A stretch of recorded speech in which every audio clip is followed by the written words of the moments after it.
Chapter 2701. The young crown princess said expressionlessly, "I'm very reasonable."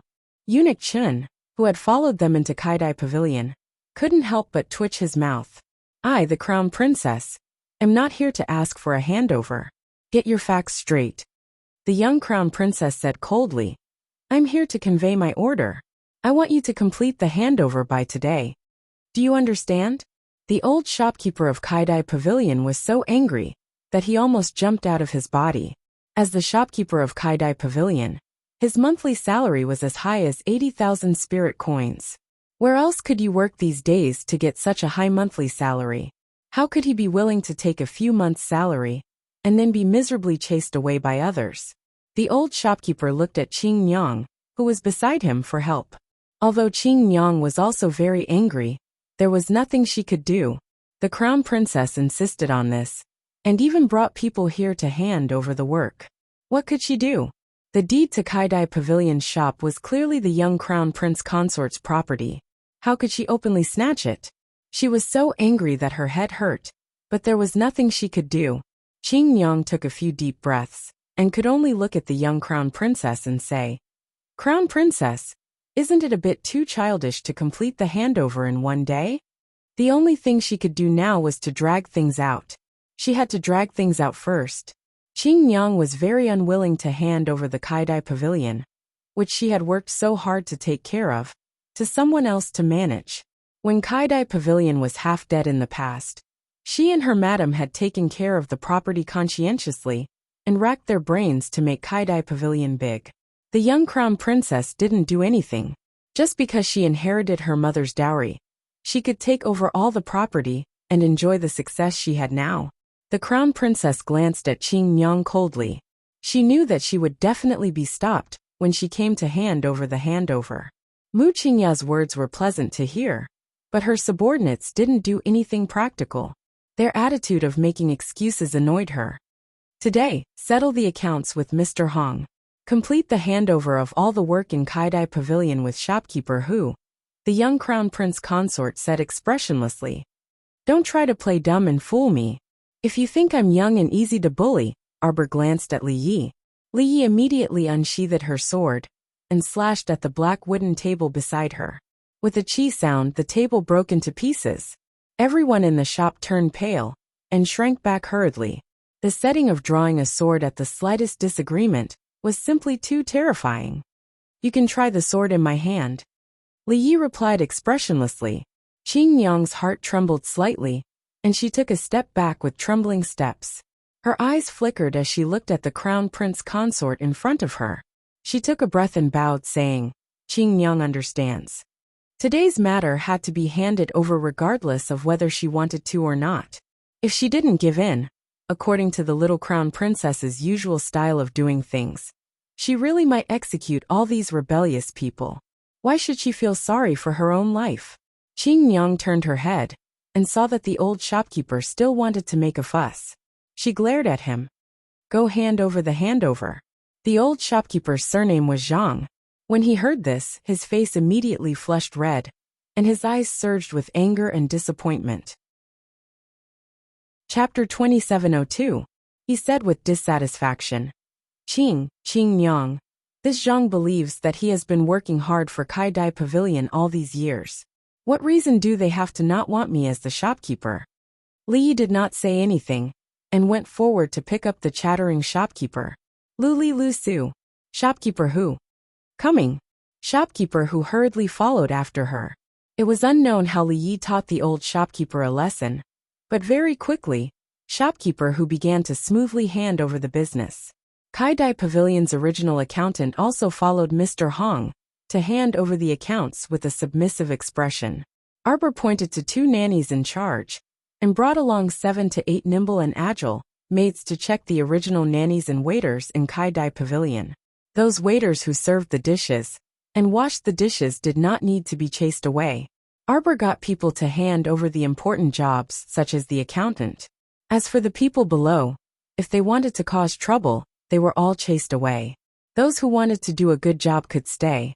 It did not matter. In less than an hour, the handover in Kaidai Pavilion was on track in an orderly manner.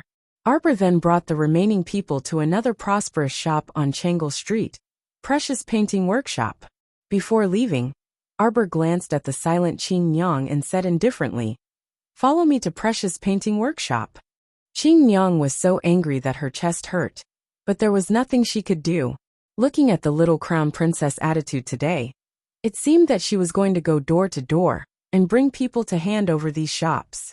Her movements were so fast that even if she wanted to do something behind the scenes, it was simply too late.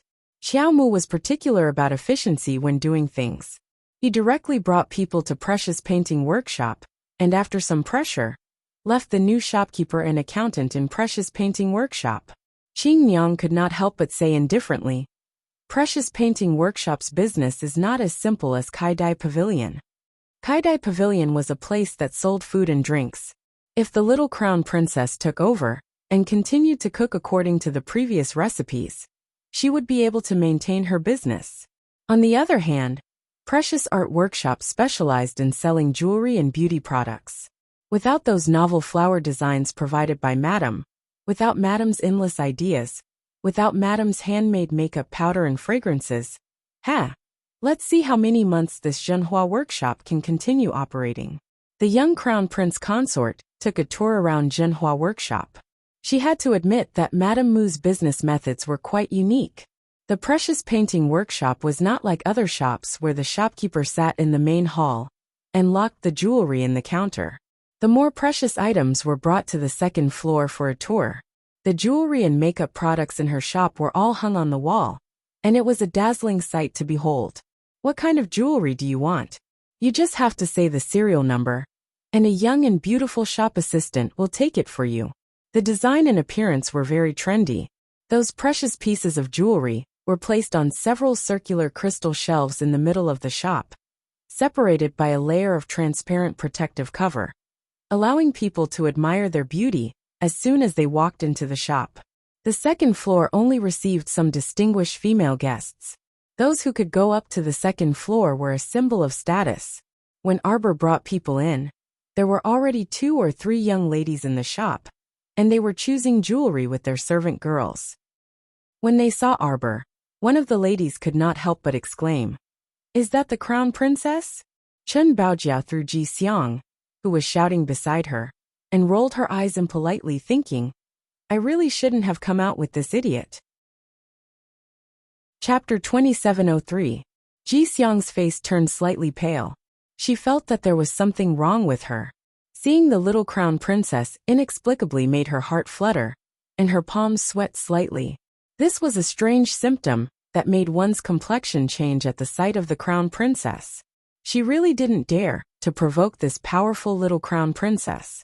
Previously at General Zhongli's residence, a group of noble ladies had teamed up to ridicule the crown princess. In the end, they were slapped in the face by the crown princess every time. Afterwards, these noble ladies secretly wanted to lure the stingers to sting the crown princess. In the end, the crown princess was unscathed, but they were stung by the stingers until they cried for their parents. The most terrifying thing was that a group of mosquitoes came out of the stingers. Not only did they emit flames, but they also exploded, causing them to cry for their parents. Several noble ladies' hair was burned off. Ji Xiang was also the first to bear the brunt. Her hair was scorched, and her hands and body were injured quite badly. She had been resting for many days. When she heard that a new batch of jewelry had arrived at Precious Painting Workshop, she was itching to come out and meet people. In the end, she didn't expect to meet the little crown princess as soon as she came out. Ji Xiang couldn't help but want to cry now. She hurriedly walked forward and obediently bowed to Arbor. "Greetings to the crown princess." Arbor glanced at her indifferently. You may dispense with the formalities." Ji Xiang heaved a sigh of relief. Although the little crown princess' attitude was cold, she didn't look like she wanted to make things difficult for her. In fact, Ji Xiang didn't need to worry at all. Arbor was the kind of person who would only slap you to death if you courted death and provoked her. Moreover, once she took revenge on the spot, she would at most ignore you the next time she saw you. She wouldn't attack you again. If you didn't provoke her, why would she go crazy and slap you? Is the Crown Princess here to take back Precious Painting Workshop today?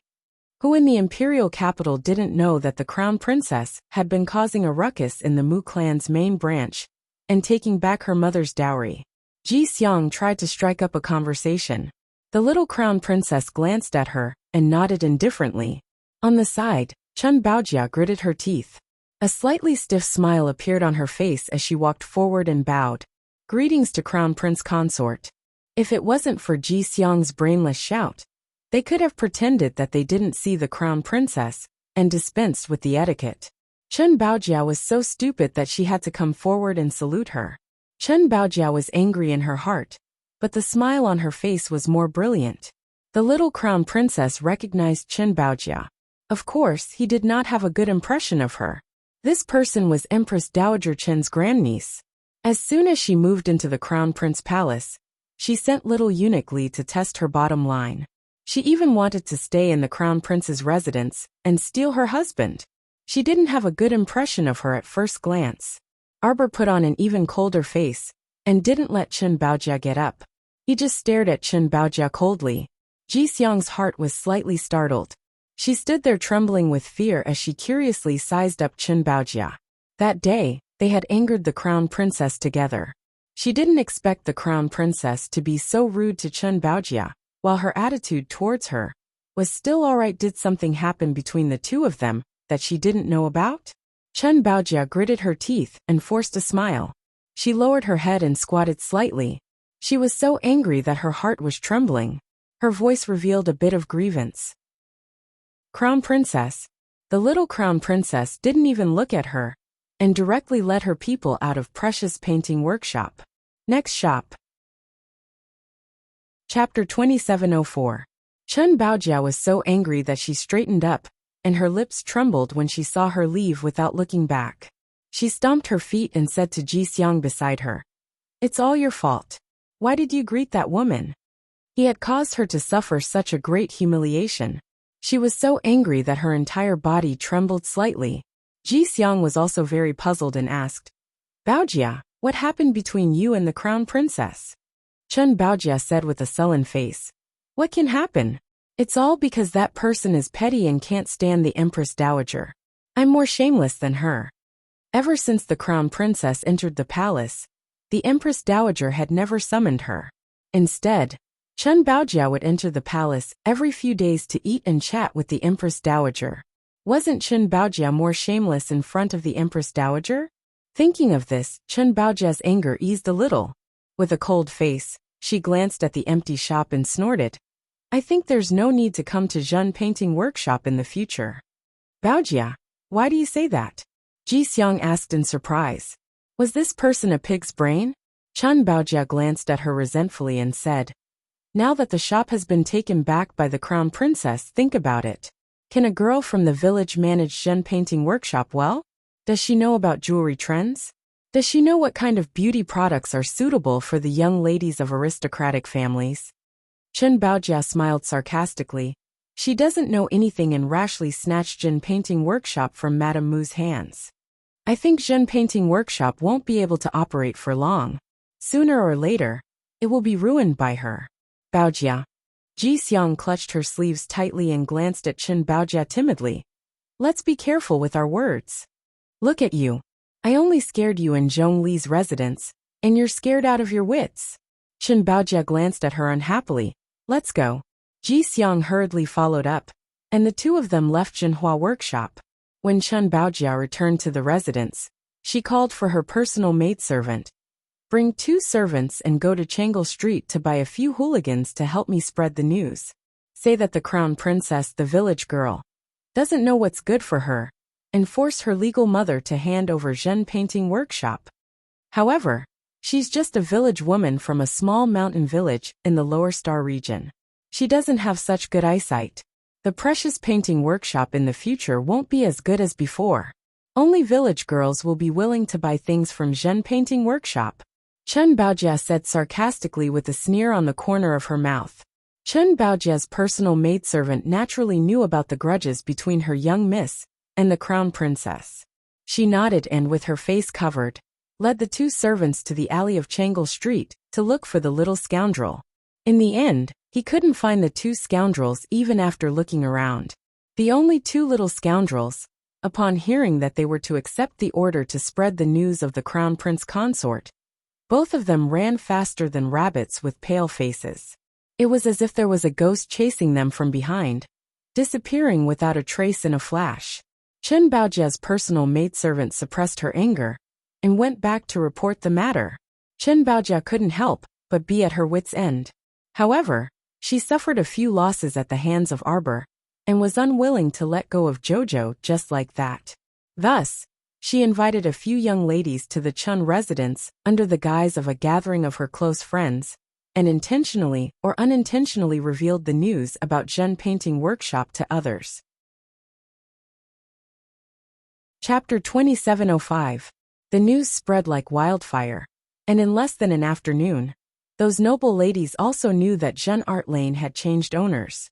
At 10 o'clock in the evening, Arbor looked as if she was strolling through a garden. She finished touring her mother's dozens of dowry shops and inspected the farmlands and fields. After making sure that all the handover personnel were in place, she then brought Li Yi, Kai Xiao, and Kai Chi back to the Mu residence. Although she had been shopping for an entire day, the little fellow was still in high spirits. Crown Princess. Zhao Tingdong stepped forward and bowed. He hurriedly said, "His Majesty has sent word that he wants to keep your highness in the south study to discuss politics tonight." When the little crown princess heard that, she couldn't help but frown. She cursed inwardly, but didn't show any expression on her face. She only replied with an "oh," and sent eunuch Zhao away. Auntie Jing watched from the side and secretly sighed in admiration. The little crown princess didn't ask eunuch Zhao why the crown prince stayed in the south study to discuss important matters. It could be seen that she was a girl with a sense of propriety. Although she wasn't too happy, she didn't show any expression on her face. The little fellow slumped on the bed listlessly and waved her hand to dismiss everyone. She took out a communication jade tablet from her inner world and saw a line of words floating. "Baby, I'll be back early tomorrow morning. Have a good meal and rest early." Sir Jojo rolled his eyes. He didn't even bother to take a bath and didn't want to do anything. He directly rolled onto the bed and went to sleep. The next morning, when Arbor opened her eyes, she felt a head rubbing against her side. She took a closer look and saw that the guy was looking at her with a grin on his face. "You're stinky." He reached out to poke her little face and carefully looked at her attire. She didn't even take off her outer clothes before rolling onto the bed, and sleeping Arbor instantly felt a little embarrassed. She originally came back in high spirits yesterday and wanted to tell him about the day's results. Who knew that he wouldn't be coming back? The little fellow instantly lost her energy. The exhaustion from a day of tossing and turning immediately rushed up, and she fell asleep without doing anything. "Is it because you can't see me that you're unhappy?" and went to sleep in a huff. She hit the nail on the head. However, Sir Jojo would never admit it. Rolling her eyes at him, Xiao Mu groaned as she tried to get up, but to her surprise, he reached out and hugged her, bouncing her off the bed. "Jojo, you need to change your habit of not talking in the morning. Change your sister. You must be secretly saying in your heart, 'Change my sister.'" "Arbor, that's not right, Jojo." Prince Imo carried her to the basin and handed her a wet handkerchief to wipe her face. "Did it go well yesterday?" Arbor's spirit was slightly lifted, but when he thought about how he didn't come home last night, he didn't want to talk to him. She snorted and turned the back of her head towards him. The crown prince was secretly amused. He hugged her from behind and rubbed his head against her neck. "It must be very smooth. With Jojo in charge, everything will be settled." That was. The little fellow turned his head and looked at him. "I'm afraid your father didn't make you stay overnight on purpose, did he?" The crown prince couldn't help but laugh. He shook his head and said, "That's not it." He pulled her to sit in front of the dressing mirror, picked up an exquisitely crafted ivory tusk inlaid with purple rubies, and gently combed her long hair. "There was a sudden piece of news yesterday. Not far from the border town where we landed in China, there was a sudden monster attack in a small city called Luan City." Chapter 2706. I stayed in the South study to look at the information, and while I was at it, I told father about the Tianyan organization and the zombie. Arbor nodded. Since this matter was so important, she naturally had to mention it to the emperor as soon as possible. She also didn't want the perfectly fine Great Divine Continent to become like Xing. In fact, Xing was much better in this life than in her previous life. At least, the zombie situation didn't spread as badly as it did in her previous life. As long as they learned to control this matter, they could always control the situation within a certain range. Did your father say anything? More shocked, right? Prince Emo thought of his father's hand last night and couldn't help but curl his lips. Ignorant guy. Arbor glanced at the crown prince's expression and wanted to laugh a little. We must pay attention to this matter in Luan City. As Crown Prince Emo spoke, his hands didn't stop. He helped his wife tie up her hair into a simple yet lively bun, then picked out the hairpin he had made himself from the hairpin case and inserted it into her hair without hesitation. Seeing his wifey change into a purple muslin dress and walk out from behind the screen, the Crown Prince's eyes lit up, and he stepped forward to hold her. Jojo, you're getting prettier by the day. Arbor wasn't like other girls, who probably blushed at a compliment. Instead, she was a little smug, thinking that Prince Emo was very right. I'll go patrol again today to see how the handover of the shops is going. Arbor raised her little head. I'll go with you. Go to sleep. Arbor cast him an annoyed glance. This person didn't sleep last night. Didn't he need to catch up on sleep? Prince Emo shook her little hand. I'll catch up on sleep in the carriage. No need. You still have to attend that palace banquet tonight. You won't have the energy. Arbor tugged at his sleeve. Go to sleep. Prince Mo's eyes lit up.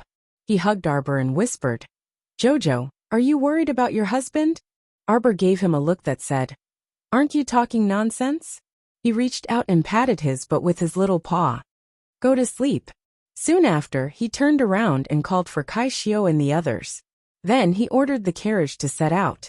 Prince Emo froze there for a long time, the tips of his ears involuntarily turning red. Only after a long time did he come to his senses. Oh my god, was I being teased by Lord Jojo just now? Arbor had no idea that she had just flirted with a certain someone. She was just a little careless. Just as he got into the carriage and was about to leave, he was interrupted by Qi Xuanxuan's surprised shriek. I am my Jojo. Qi Xianxian jumped onto the carriage and hugged her, wanting to kiss her. I missed you so much, Jojo. Arbor hurriedly reached out to cover her mouth. Unable to take it anymore, he said, You stop. You guys have completed your advancement. You stink all over. Hurry and bathe. Yes. Qi Xianxian nodded. She pulled up her sleeves and sniffed. She almost fainted from the stench. Wah, I really stink. Arbor was speechless and wanted to laugh. He pushed her face away and looked at little fatty, Mata, Duan Muqing and the rest who ran over. I've prepared rooms for you. Eunuch Zhao. Get someone to bring them to the courtyard to rest and wash up. All right, everyone, please. Jojo, are you going out?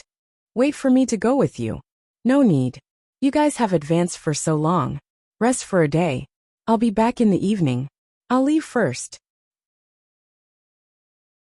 Chapter 2707. Arbor couldn't stand Qi Xuanxuan's stench any longer. She hurriedly lowered the curtains and called out, Let's go. She looked like she was running away. Mata laughed heartily and teased Qi Xianxian. You're the one who's leaving. Qi Xianxian snorted when she heard this. You don't stink? Smell yourself. You stink 100 times more than me. You stinker. Everyone was noisily led by Eunuch Zhao to their respective rooms to bathe and rest. As for Arbor, she sat alone in the carriage and couldn't help but smile faintly when she thought of Xianxian and the others. They caused quite a commotion when they'd broken through in the back mountain of the Mu residence. Even old Patriarch Mu had been alerted and had gone to the back mountain to investigate. However, when he found out that a few of his young friends had broken through here, the old man had thoughtfully instructed everyone in the Mu residence not to disturb them. Arbor was happier than anyone that Xianxian and the others had successfully broken through this time. She'd taken a rough look at their cultivation levels just now. Xianxian had already entered the 6th level of the spirit realm. The little fatty, Mata, Luyu, and Hua Tao had all entered the 9th level of the spirit realm. Jiang Shaoxin had also successfully reached the 8th level of the spirit realm. Only Duan Muqing's cultivation level was something she couldn't determine. It was obvious that his cultivation level was now above hers. Arbor felt a bit happy when she thought of being able to gather with her friends again and roam the world together.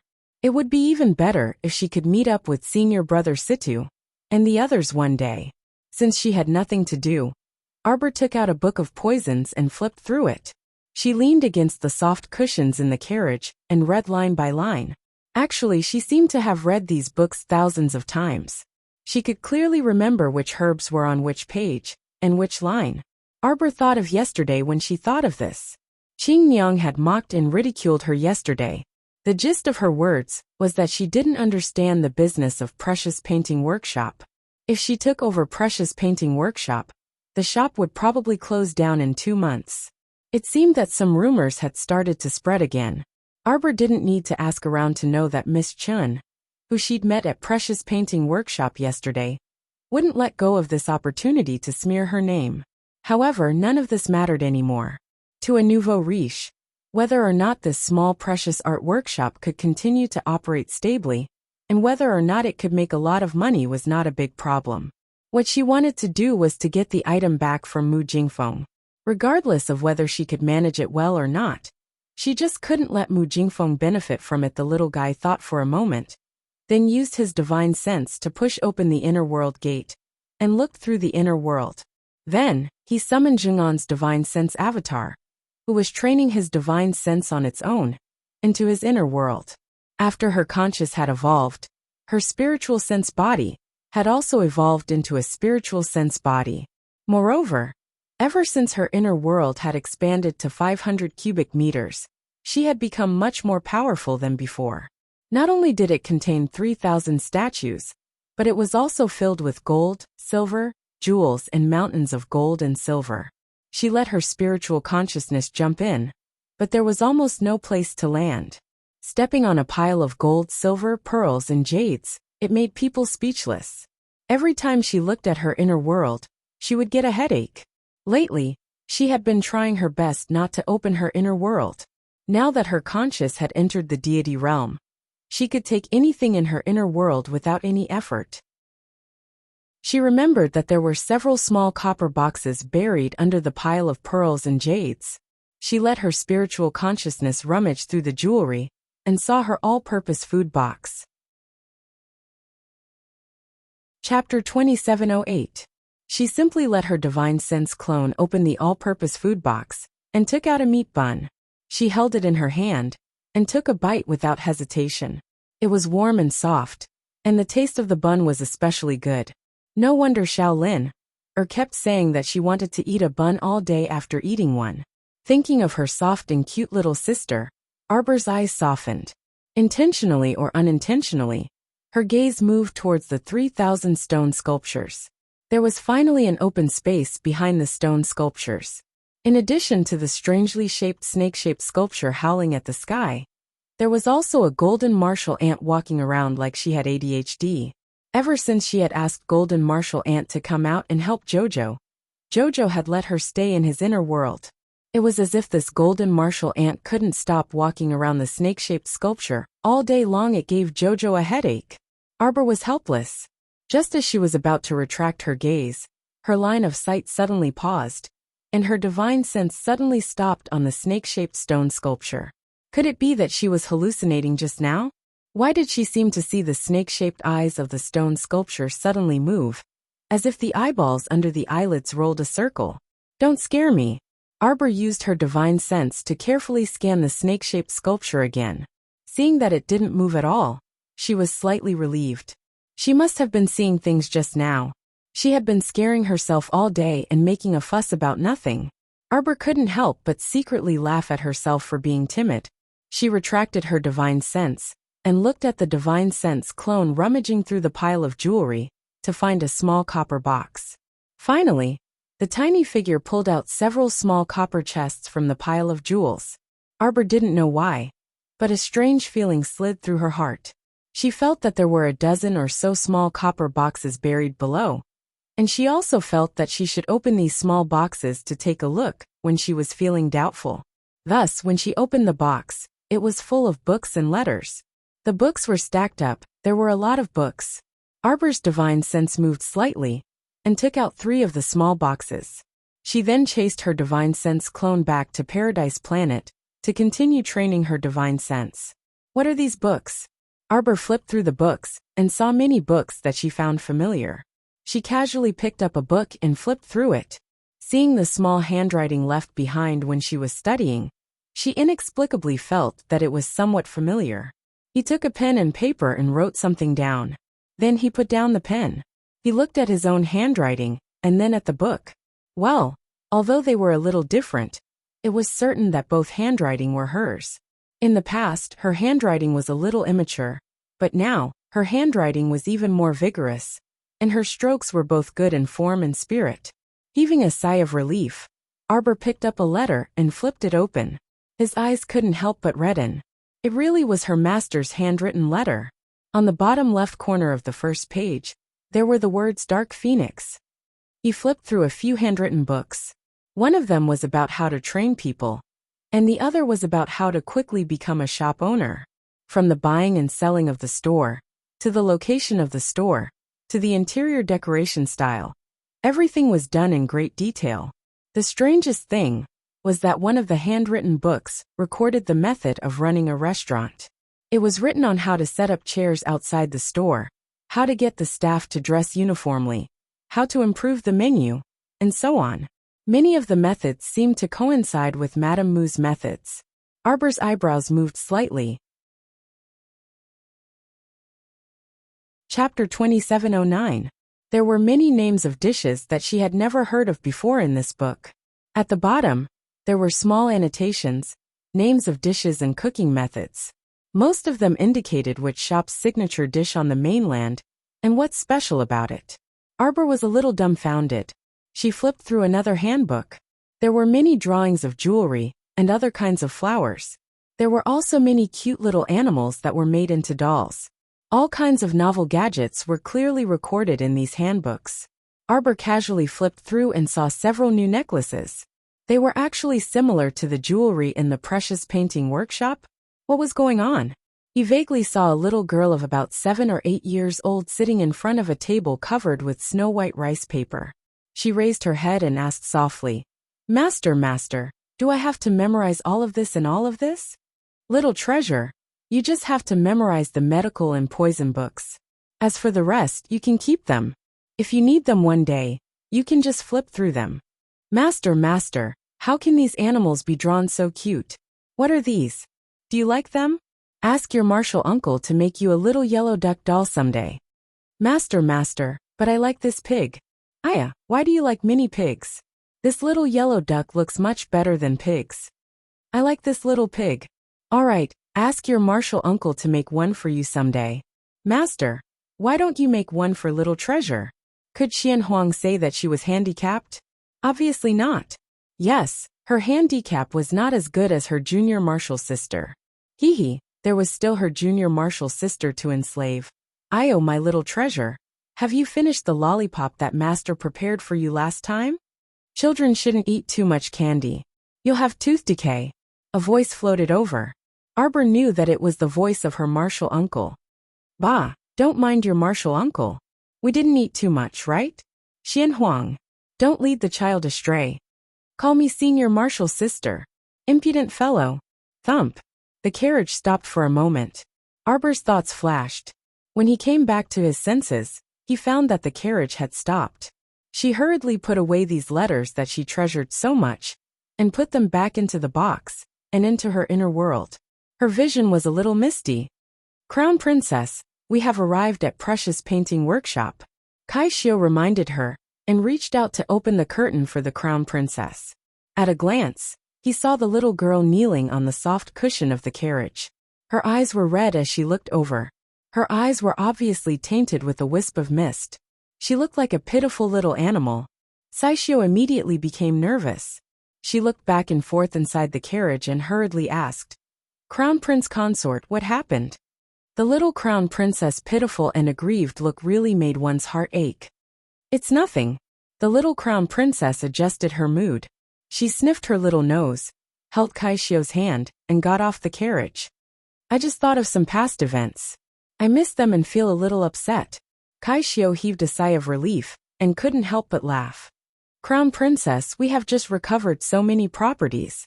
Your friends have also successfully advanced.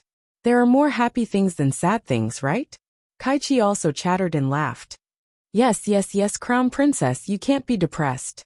We still have to continue fighting today. Chapter 27:10. The little Crown Princess glanced at them, and couldn't help but want to laugh.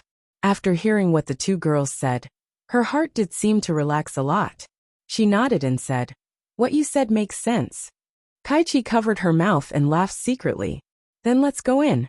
The little Crown Princess nodded and lifted her spirits. She led the two of them into the precious painting workshop. Eunuch Chun, who was accompanying them, followed closely behind them. Once they walked in, they realized that the atmosphere was a little strange. It should be said that the shop was so bleak that it was a little strange.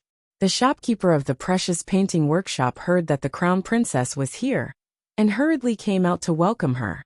Once he saw the little Crown Princess, he bowed with shame. This old servant is not doing a good job.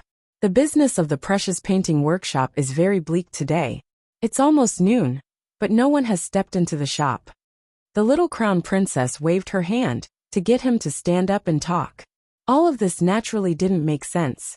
The precious painting workshop was opened on Changle Street. Its location could be said to be better than the Kaidai Pavilion. There was a huge flow of people in front of the shop who didn't like jewelry. Even if they didn't buy it, they could still come in to take a look. Today, no one came in at this time. It was obvious that someone was messing with them. The shopkeeper was also an old expert in this field. He had already sent people out to find out the news. Now that the Crown Princess was here, he hurriedly invited her to take a seat and asked someone to serve her tea. Soon, the few workers who were sent out to find out the news returned. They all reported to the old shopkeeper with strange expressions. I found out some clues from a fellow villager. That fellow villager is working under the young master of the Gu family.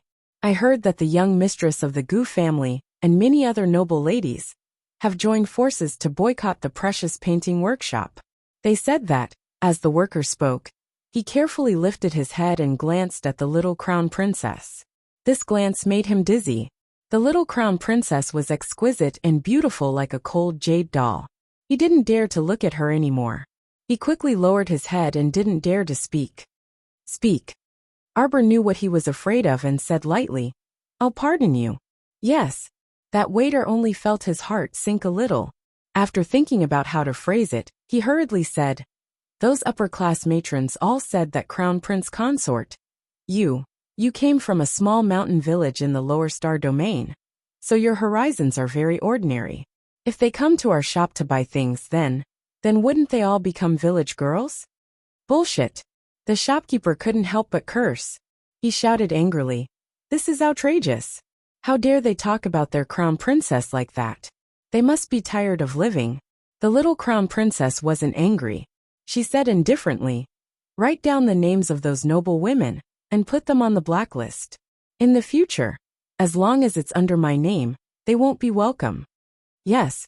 The shop assistant nodded his head vigorously. He remembered who it was and would write it down for the shopkeeper when he got back. "Everyone, don't worry. Even if the shop loses money every day, I can still afford to support you," the little Crown Princess said calmly. "It will get better." Kaishio couldn't help but feel a little heartache. In her opinion, the Crown Princess never went out to provoke others. Although she treated people coldly, she was still distant and polite. She wouldn't think of ways to humiliate the servants just because of her noble status. She really didn't know why those noble ladies were always thinking about how to deal with the Crown Princess, even though they had nothing better to do. Chapter 27:11. The shopkeeper hastily said, "If the shop continues to be like this, the Crown Princess can cut this old servant's wages in half." The little Crown Princess shook her head. "No one's wages will be reduced. You just have to do your job properly. As long as you are loyal and devoted without any disloyalty, wages and whatnot are all trivial matters. Yes, Crown Princess. Everyone was both happy and a little sad. They thought that the little Crown Princess must be feeling terrible right now. After all, a good shop had turned into this after just one day of business. Unexpectedly, their Crown Princess didn't care at all. In any case, the house and land were all hers, so she didn't need to spend an expensive rent. She just needed to spend a bit of labor every day, so it wasn't considered a loss. How could they know that in the eyes of a nouveau riche like the Crown Princess, this bit of labor money was really nothing? If it was a loss, then so be it. In any case, she had just received 100 million spirit coins from Mu Jingfeng as a tribute. Who knew how long she could continue to lose? The little Crown Princess had only drunk half a cup of tea when she heard the sound of horse hooves outside. The carriage slowly stopped in front of her precious painting house. The two slender receptionists guarding the door ran in excitedly, practically shrieking, "Crown Prince Consort! Crown Prince Consort! Kong Kong Princess Consort Kong has arrived!" Princess Consort Kang's low-key and luxurious carriage stopped in front of Precious Painting House. When the carriage's curtain was lifted, Danling smilingly helped the Princess Consort down from the carriage. The passers-by all stopped to watch. Several noble women who were walking out of the clothing store opposite couldn't help but exclaim, "Heavens! Is that Princess Consort Kong? Why does she look 10 years younger?"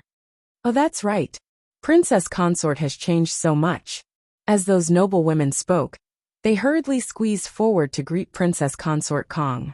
Princess Consort Kong cheerfully let them rise and exchanged a few pleasantries. "Madam Jiang, Madam Li, are you shopping?" "That's right, today's weather is good." "Aya, Princess Consort.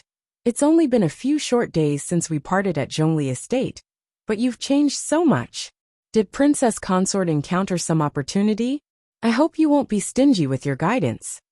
A few women surrounded Wang Fei and chattered incessantly. Their eyes were filled with envy, but there was no jealousy. Everyone knew that Prince Kong loved his wife as much as his own life. With Prince Kang's means, naturally, he would search the entire divine continent for Princess Consort to find treasures like elixirs and beautifying medicines to make Princess Consort happy. Princess Consort Kong smiled happily. When she looked up, she happened to see the young Crown Princess running out of Zhenhua workshop. "Jojo." Princess Consort Kong hurried forward. Arbor also came to greet her. "Imperial Aunt. Hey, my good child, let Andy take a look. Why are your eyes red? Did someone bully you?" Princess Consort Kang's face immediately darkened. The madams immediately took a few steps back, carefully not daring to speak. "It's nothing. Who can bully me?" Arbor hooked his arm around Princess Consort Kang's arm, a rare happy expression appearing on the little stoic's face.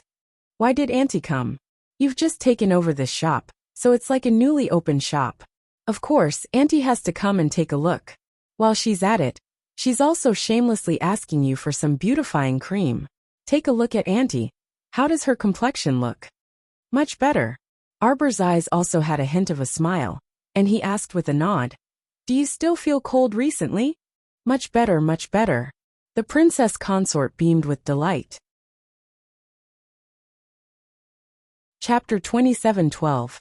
Take the warm jade pill for another month or two. When the old prince has gathered all the herbs on the list, we can perform acupuncture. The Princess Consort nodded repeatedly. Good, good, good. The madams that the Princess Consort had addressed as Madam Li and Madam Jiang also involuntarily followed in. They truly felt their hearts itch unbearably when they heard the conversation between the Princess Consort and the Crown Princess. They had all heard the Princess Consort asking the Crown Princess for a beautifying ointment just now. What was this beautifying ointment? Did it have anything to do with Princess Kang's current appearance? Madame Jiang was an impatient person and hastily interjected. "My apologies. Greetings to the Crown Princess." "Princess Consort, why don't you tell us? Are you trying to make us anxious to death?" Princess Kong snapped out of her reverie and finally noticed Madame Jiang and the others who had followed in. She couldn't help but smile as she said, "Madame Jiang is anxious. How can I not be anxious? Princess Consort, You don't know how much you've changed in just a few days? If we hadn't seen the insignia of Prince Kongqing's estate's carriage just now, we wouldn't have dared to come forward to acknowledge you.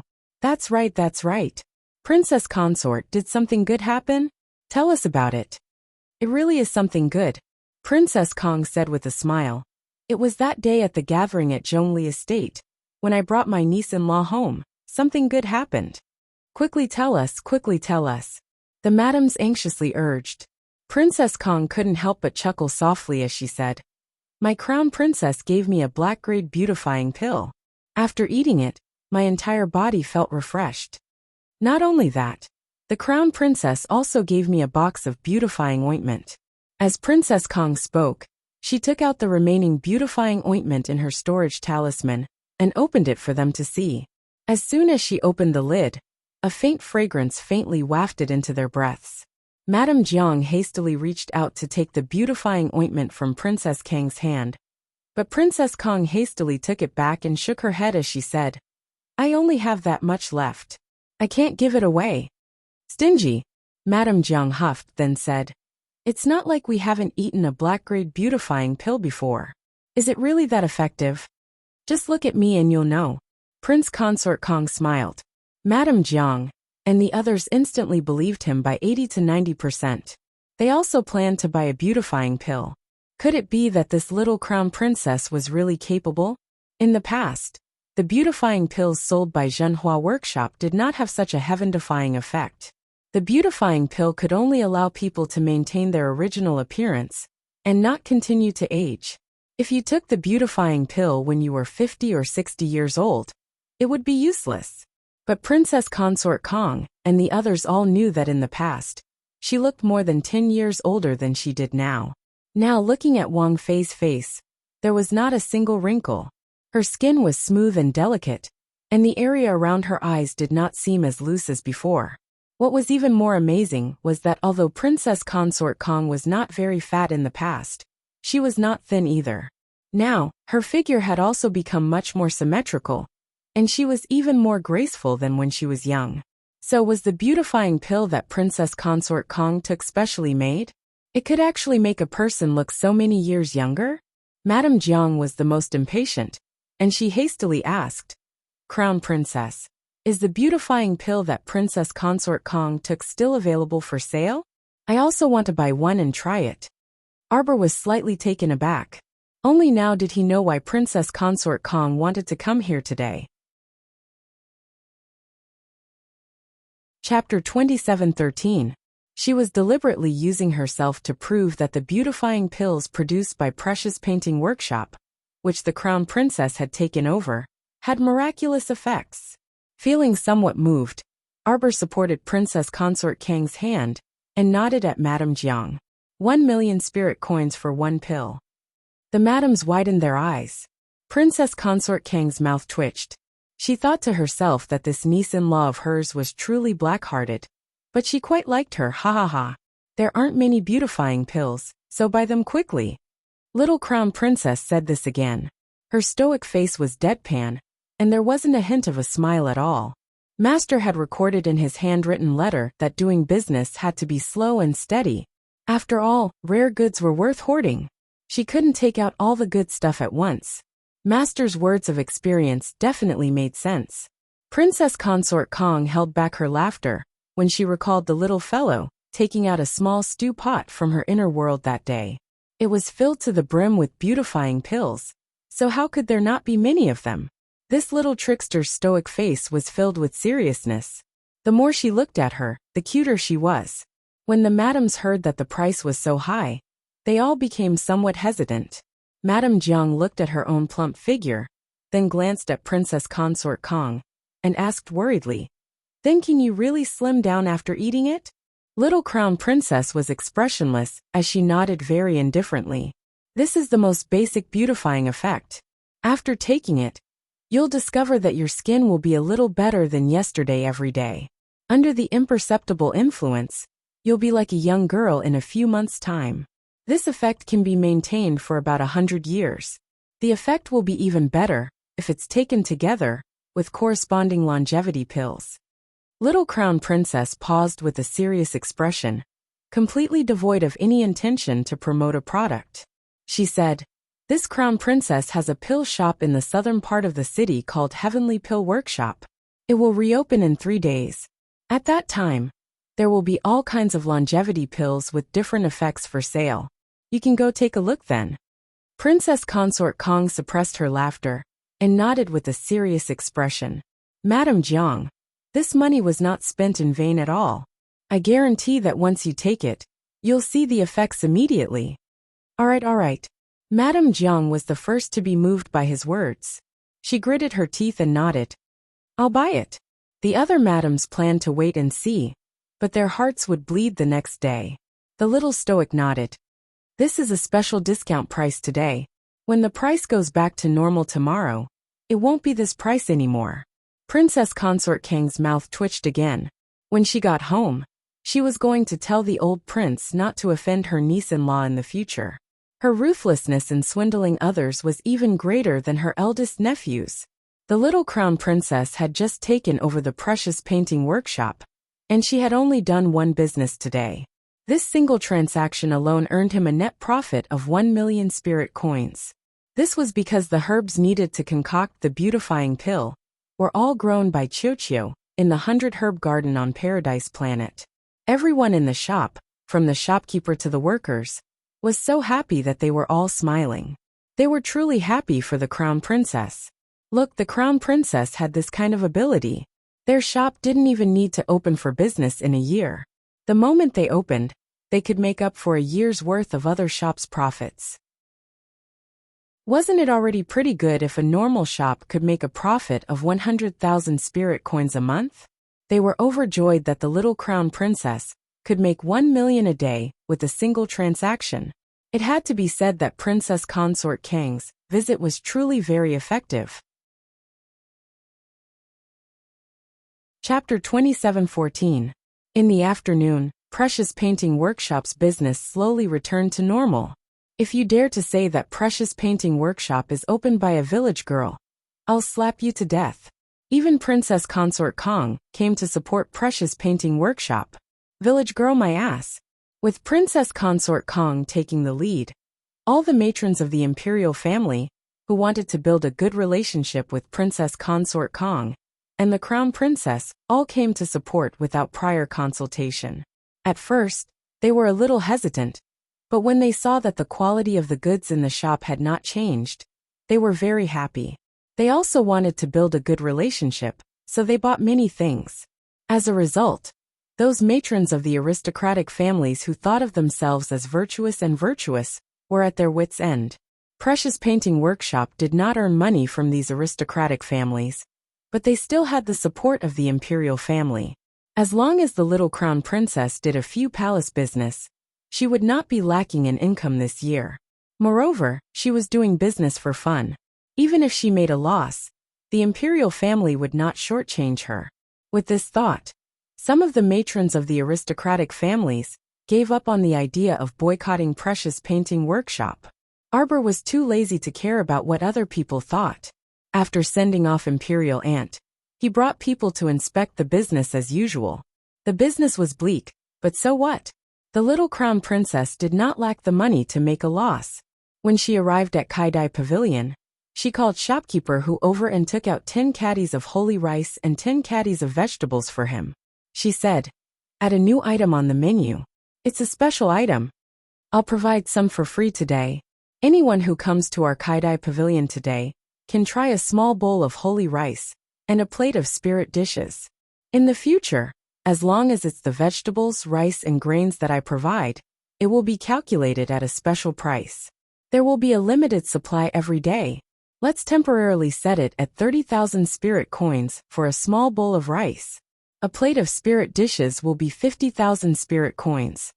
The little crown princess thought of what was written in the handbook, and her eyes turned again. If the supply does not meet the demand in the future, we'll sell it at the auction price. The highest bidder wins. She had good goods in her hands, so how could she not have enough people to buy? Was her holy rice ordinary rice? The warehouse of the vegetables and fruits that she had planted on Paradise Planet was almost full. Would she go around telling others about it? When her special products really became famous, there would be plenty of people begging to buy them. She would just let them despise her now. When had she ever not slapped the faces of those who despised her back? Although shopkeeper who did not understand where the young crown prince consort's confidence came from, he still nodded and memorized the crown prince consort's words in his heart. From now on, we'll put up a blacklist in the shop. No one on the blacklist will be allowed to enter the shop. As long as it's my business, it's on the blacklist. It can be used in all shops. The young crown prince consort said solemnly. Arin only accepts polite people. Forget about those shrews from the marketplace. The corners of shopkeeper whose mouth twitched. In his heart, he thought that his little crown princess was really willful. He hurriedly agreed with a smile, and let the workers prepare the blacklist. After Arbor gave these instructions, he felt a little proud. Who said she didn't know how to run a business? Even if she didn't know how to do it, she had her omnipotent master. These people wanted to use this little scheme to defeat her? They were simply indulging in fantasy. When she came out of the shop in the southern part of the city, the sky was already close to dusk. At this moment, she saw a fast horse galloping in front of her. Aunt Jing flipped off the horse's back and hurriedly bowed. Crown Princess, please return to Yulong Court quickly. His Highness the Crown Prince is furious. Chapter 27:15. Fly into a rage? She understood Emolien's personality the best. At least on the surface, this crown prince really knew when to advance and when to retreat. He was gentle and refined, making people feel as if they were bathing in the spring breeze. To be able to make Aunt Jing run over to find her and say that His Highness the Crown Prince would fly into a rage, he probably drew his sword in a murderous rage. Crown Princess, His Highness the Crown Prince is about to execute all the maids and servants in Yulong Court. Aunt Jing hurriedly said with a look of shock on her face. Killing people in the Crown Princess's maiden home would be a bad reputation no matter what. Aunt Jing had rushed over in a hurry to find the Crown Princess to save the day. She had a feeling that only the Crown Princess could persuade the enraged Crown Prince, and only the Crown Princess could save the day. The young Crown Princess was startled, and she quickly asked, "What's going on?" As she spoke, she had already walked over to the carriage and swiftly leaped onto it. Aunt Jing mounted the horse and followed beside the carriage. When she saw the young Crown Princess lift the carriage curtain, she leaned over and whispered, "The Crown Princess will know when we get back." The young Crown Princess frowned. It seemed that this matter wasn't easy to talk about outside. She nodded and instructed the coachman to speed up the carriage towards the Mu estate. By the time the carriage arrived at the Mu estate, it was already an hour later. Arbor alighted and immediately rushed to Jade Orchid Court with Aunt Jing and the others. At the entrance, they almost bumped into Mu Qingya, Mu Rochuan, and the others, who were rushing over. Mu Qingya nodded at her and bowed in greeting. The Crown Princess has returned. The young Crown Princess coldly swept a glance at her, before turning to run into Jade Orchid Court. The veins on Mu Rochuan's forehead were throbbing in anger. She pulled her mother and whispered, "Mother, why do you have to make yourself suffer like this?" Mu Qingya frowned and patted the back of her daughter's hand. There's a difference between a ruler and a subject. She married into the imperial family, and naturally represents the imperial family's dignity. Some etiquette is also necessary. But you're still her stepmother. How can an elder bow to a junior? Mu Rochuan said angrily. All right, let's go in and see what's going on. Mu Qingya tugged at her daughter. She had just recovered from a serious illness, and her complexion did not look too good. However, when she heard that the Crown Prince was enraged in Yulon Park, she hurried over. If the Crown Prince was angered, then it was naturally because she, as the mistress of the household, had not made proper arrangements. No matter what, she could not shirk this responsibility. She had to be there. Mu Rochuan felt stifled as she held her mother's hand and walked into the courtyard. At this time, Arbor was stopped by Zhou Mama and several maidservants with disheveled hair. Nanny Zhou and the others knelt on the ground and repeatedly kowtowed to her, crying and shouting. They kept saying that it was Chrysanthemum and Plum Immortal's fault, that they should not be implicated, and so on. Xiao Mu felt her head swell. She simply did not know what had happened. Amidst the commotion, Prince Emo walked out in a green robe. His long hair was disheveled, and he looked like he had just taken a bath. There were still water droplets on his hair that had not been dried with the fire spirit. His handsome face was full of murderous intent. His phoenix eyes narrowed dangerously as he coldly surveyed his surroundings. When he saw Arbor, he was slightly startled, and the hostility between his brows eased a bit. So the crown prince was so handsome after taking a bath. His features were picturesque, and his person was like jade. So good-looking. Sir Jojo's eyes lit up. He hurriedly ran over and threw himself into the crown prince's arms, rubbing his chest. "I'm back." Chapter 27:16. Strangely, Aunt Jing, who was standing not far away from the two, could clearly feel that the crown prince's cold and vicious aura, which was as sharp as a blade, had lessened greatly. It was as if he had suddenly gone from the cold winter to the warm spring breeze and flourishing flowers. Aunt Jing let out a small sigh of relief. She felt that her decision to gallop on horseback to find the crown princess to save the situation had been too wise. As expected, only the crown princess could pacify the crown prince, who was burning with rage and had gone berserk down. Prince Emo reached out to hug his little wife. His expression finally showed some joy. Looking at the little fellow who was rubbing against his chest, he couldn't help but rub her head. "Little liar. It's already dark, and you lied to me that you'd be back soon." The little fellow looked up at the sky, then buried her little head in his chest and rubbed against him. "I bought you something good to eat. As compensation. Let's go in and eat." Arbor suddenly paused. His gaze fell on the two people who had been lifted up from the ground and beaten to a pulp. The two women were already so bloody that their original faces couldn't be seen. They couldn't be any more dead, and she could feel that the crown prince despised the two of them to the extreme. "Burn them," he said coldly. His subordinates didn't dare to linger for a moment. They hurriedly carried the two women out of the courtyard. The little crown princess blinked and looked up at Prince Emo. The crown prince had always been on the throne. It was impossible to say that he was a kind-hearted person, but she understood him. Deep down, he was actually very indifferent to people and things. He would not easily get angry over such trivial matters. However, once he got angry, there would definitely be bloodshed on the spot. He would not give anyone any chance to breathe. The little fellow was pulled into the room by Prince Emo, and the door was closed with a bang. Her little body was rolled up into a ball and held in his arms. Sir Jojo strangely felt that he wasn't in a good mood. He reached out and patted his back comfortingly. "What happened?" "Jojo, your husband was almost molested by a female hooligan." "What?" Arbor's hair stood on end. He looked up at him. "Who? Are they the two bloody women just now?" Emolien nodded and angrily recounted what had happened.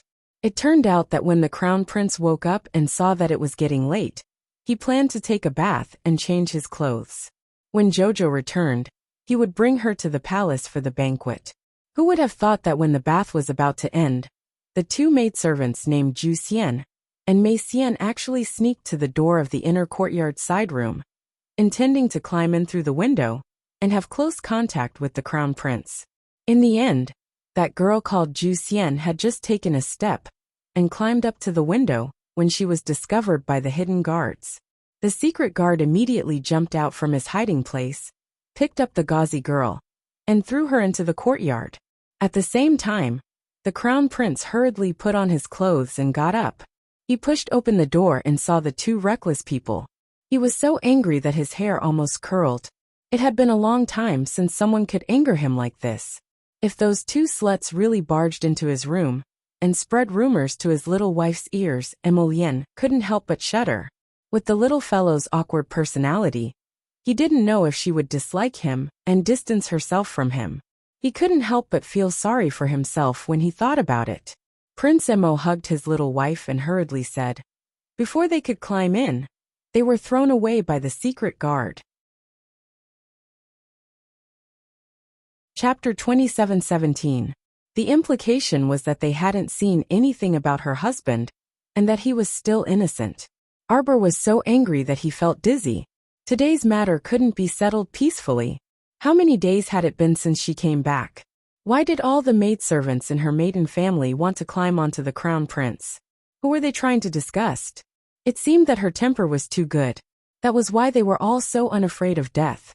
The little fellow's face was tense, and Prince Mo felt a little uneasy. She pulled him out of the side room, and coldly looked at Nanny Zhou, and the others who were kneeling and sobbing in the courtyard. When she saw Mu Qingya's awkward expression, she said coldly, "Guards, prepare the carriage to return to the Eastern Palace." Mu Qingya sighed in relief, but her expression was still a little uneasy. Are the Crown Princess and His Highness the Crown Prince going back to the palace for the banquet? Arbor ignored her, and turned to Caixio and Kaichi. Pack up everything and leave now. Why should she continue to stay in her maiden home, when it was so unbearable? It wasn't like she didn't have a place to stay. What a joke. Those who didn't know better would think that she had no choice but to stay here. His Highness the Crown Prince blinked, and looked down at his little wife. "Jojo, are we going back?" Arbor nodded. "Let's go home." Mu Qingya looked a little flustered. She couldn't bear the crime of forcing the Crown Prince and the Crown Princess to leave. She hurriedly stepped forward and tried to persuade them. "Your Highness the Crown Prince, Crown Princess, I will give you an explanation for this matter." "What explanation?" Arbor rudely interrupted her and said with a sneer. "Ever since I stepped into the Mu family, tell me yourself, how many things have happened? I thought that after what happened with Xiaoxing, you would at least be a little more careful. I didn't expect that you would stuff such trash into Yulong Court." No, Mu Qingya was in a panic. She hurried forward to explain, but she was in such a hurry that she tripped and almost tripped. Mu Rochuan hurriedly rushed forward to support her. Her eyes were filled with anger as she glared at Arbor. She suppressed her anger and said in a low voice, "Crown Princess, can you listen to my mother's explanation? What else is there to explain?" Xiao Mu gazed coldly at this pair of mother and daughter. She then turned around to tell Caixio and Caichi, who were carrying things out, "Hurry up. This Crown Prince Consort doesn't want to stay in this foul place for even a minute longer. In any case, he had already received the compensation that he needed. This place was not worth being nostalgic about." Mu Qingya was so angry that she was somewhat out of her wits. When she turned around and saw Mu Jingfeng and Mu Xingchen walking in, it was as if she had grabbed onto a life-saving straw. She hurriedly went forward and apologized. "Husband, it's this concubine's incompetence in managing the household that caused the Crown Princess and His Highness the Crown Prince to leave in anger." Mu Jingfeng already knew about what happened in Yulong Court. Now that he saw the little Crown Princess's angry appearance, he could not help but feel angry. "What are you doing now? Making a fuss at home all day long without a moment of peace?" Arbor could not be bothered with him. If he wanted to make a fuss, then let him. In any case, in this man's eyes, she was not a good daughter no matter what. To be able to make someone who had never accepted you like you, that was quite a difficult setting. She had no reason to curry favor with this person and make him like her. After all, she was not a spirit coin, right? Kaixiu and Kaichi moved swiftly. As they spoke, they had already packed up the things. Chapter 27:18. The two swiftly packed the Crown Princess and Crown Prince's clothes and utensils into the carriage, before standing next to Li Yi and coldly watching the flustered and exasperated Mu Jingfeng and his wife. What thousand-year-old patrician family? The servant girls they raised were all the same kind of trash, wholeheartedly wanting to climb into their master's bed. They were simply rotten to the core. These reckless things must have thought that His Highness the Crown Prince's normally gentle temperament was easy to bully. How could they have expected that this Crown Prince was actually an exceptionally cold and indifferent person? After interacting with the couple for a few days, Caixio and Caichi had already grasped their two masters' temperaments. His Highness the Crown Prince looked very good-natured, but he was actually much more hard-hearted than the stoic-faced Crown Prince Consort. Arbor. Mu Jingfeng couldn't help but berate. She didn't even say a word, and immediately dragged the Crown Prince back to the Eastern Palace, never to return home again. If word got out, people would really think that their Mu family had slighted their daughter and son-in-law who had returned home. If the emperor knew, He would think that their Mu family didn't welcome His Highness the Crown Prince's return to the capital. What are you yelling for? Prince Mo coldly glanced at Mu Jingfeng. At this time, Mu Jingfeng's retainer walked over and whispered into his ear. Only then did Mu Jingfeng's cold and hard expression slightly ease up. He patiently cupped his hands towards His Highness the Crown Prince and gently advised, Your Highness the Crown Prince, I have already investigated this matter, including Xiaoxing's clash with the Crown Prince last time.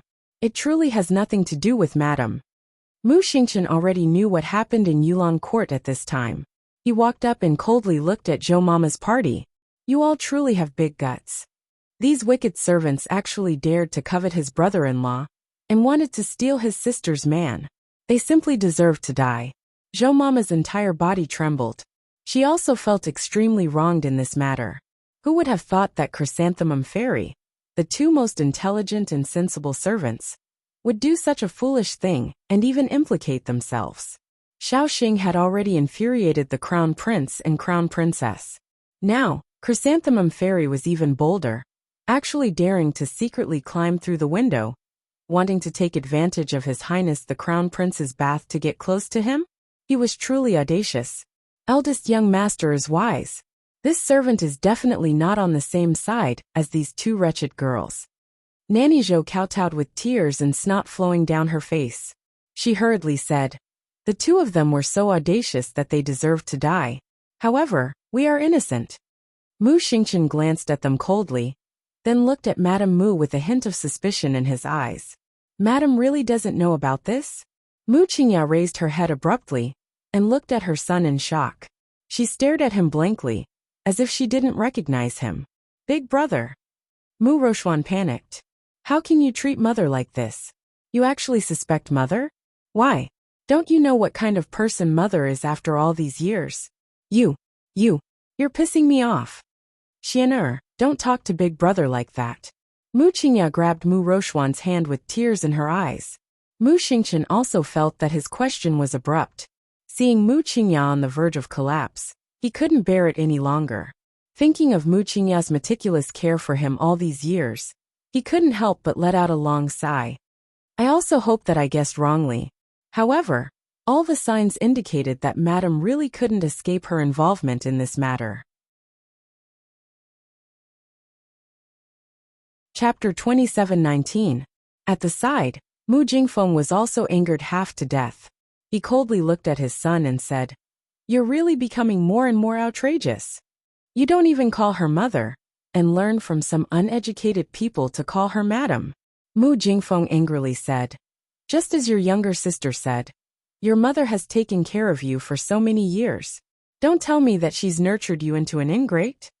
Let's go. Arbor could not be bothered to listen to Mu Jingfeng's indirect scolding, and directly gave the order to pull His Highness the Crown Prince out of Jade Orchid Court. Stop right there. Mu Jingfeng exasperatedly roared. Seeing that Arbor ignored him and pulled the Crown Prince out of Jade Orchid Court, Mu Jingfeng could not help but angrily shout. This matter has nothing to do with your stepmother. Father has already investigated clearly. These two girls, Zhu Xian and Mei Xian, are concubine-sure subordinates in your Jade Orchid Court. Mu Qingya was startled and turned to look at Mu Jingfeng. Husband, this matter has been investigated clearly? Mu Jingfeng nodded with a heavy expression. Last time, Xiaoxing suddenly went crazy in the woodshed because concubine-sure sent Mu He to secretly sneak into the woodshed at night. Mu Roxuan angrily said, What is concubine-sure up to now? I've already sent people to call concubine-sure and Mu He over. Can't the Crown Princess be at ease for a moment? Must she be so obstinate and self-opinionated, not listening to others at all and pouring dirty water on Madame's head? Mu Jingfeng, you'd best pay attention to your words. Prince Mo turned around and coldly looked at Mu Jingfeng before him. Mu Jingfeng hastily cupped his hands and said, Your Highness the Crown Prince, please allow me to report this. This steward of Jade Orchid Court, as well as the group of servants, did not do their job well and provoked your Highness's anger. I will naturally banish all of them from the Mu family. I hope the two of you will stay for a moment. Concubine sure dared to do such a daring and presumptuous thing, so I will definitely properly punish her. When Nanny Zhou and the rest heard this, they all collapsed to the ground and cried to the heavens and the earth, begging the family head to let them off. However, Mu Jingfeng did not even spare them a glance, and directly got people to drag them to kneel outside Yulan Court. Just as Shi Huixin entered Yulan Court with an uneasy heart, she saw Mu Jingfeng rudely kick her in her direction. Shi Huixin immediately knelt on the ground. This heavy kick was avoided by her. Second Miss Mu Rouyen and sixth Miss Mu Rouyen came over together. Seeing this, they hurriedly reached out to help their mother up. Their faces were filled with anger as they turned to look at their father, Mu Jingfeng. "Father, what are you doing? Ask your good concubine what she did." Mu Jingfeng glared at Mu He, who was kneeling at the side. "Stop pretending. I've checked everything out. Today, the two maidservants in Yulan Garden, Shi Huixin, were arranged by you. Also, that last Xiaoxing went crazy in the woodshed. You must have asked Mu He to drug her with some kind of medicine. That's why she mutated into a monster. It must be some kind of poisonous powder that causes people to go berserk." Shi Huixin trembled with fear and could not help but cry out for injustice. "Husband, you can't wrong me like this just to protect Madam, right? Madam is the one in charge of the entire household. The manpower in Yulan Court was also allocated by Madam.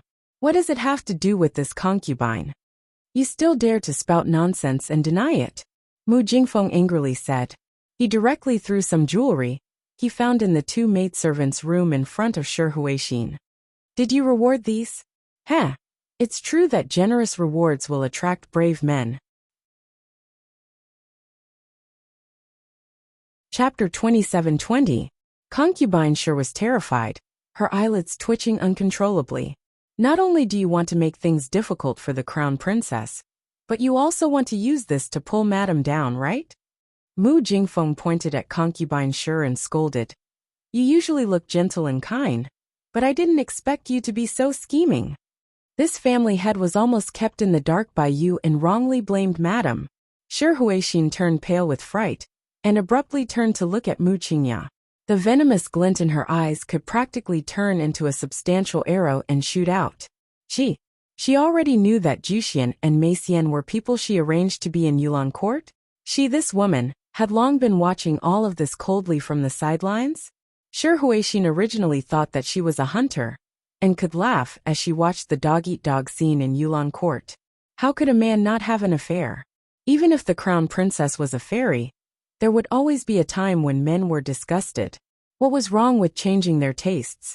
However, with the crown princess's arrogant personality, if she knew that His Highness the Crown Prince favored two maidservants, who knew how she would kick up a fuss, His Highness might tolerate it once or twice. If she caused too much trouble, she would definitely be disliked by His Highness the Crown Prince. She could just sit and watch with a sneer, so she repeatedly warned her two daughters not to make a move, intending to sit and watch the dragons fight. Who would have thought that she would be pecked blind by the wild goose all day long? Not only did His Highness not play by the rules, but even Madam was biting back at her. She had long known that this Madam, who ascended to the position of the family head's wife with a body without any cultivation, must be a very scheming person. However, she did not expect her to be so vicious as to push all of this to her. Most importantly, Mu Jingfeng really believed it. Shi Huixin hurriedly walked a few steps on her knees and cried, "Husband, this concubine has been wronged. How could there be such a coincidence that Mu Liang found a large amount of jewelry in the two maidservants' room as soon as he went to search? Only husband, that brainless person could be fooled like this. This concubine is merely a small concubine. How can I be the master of Yulan Court?" Concubine Shi cried. "How can this concubine's hands be so long?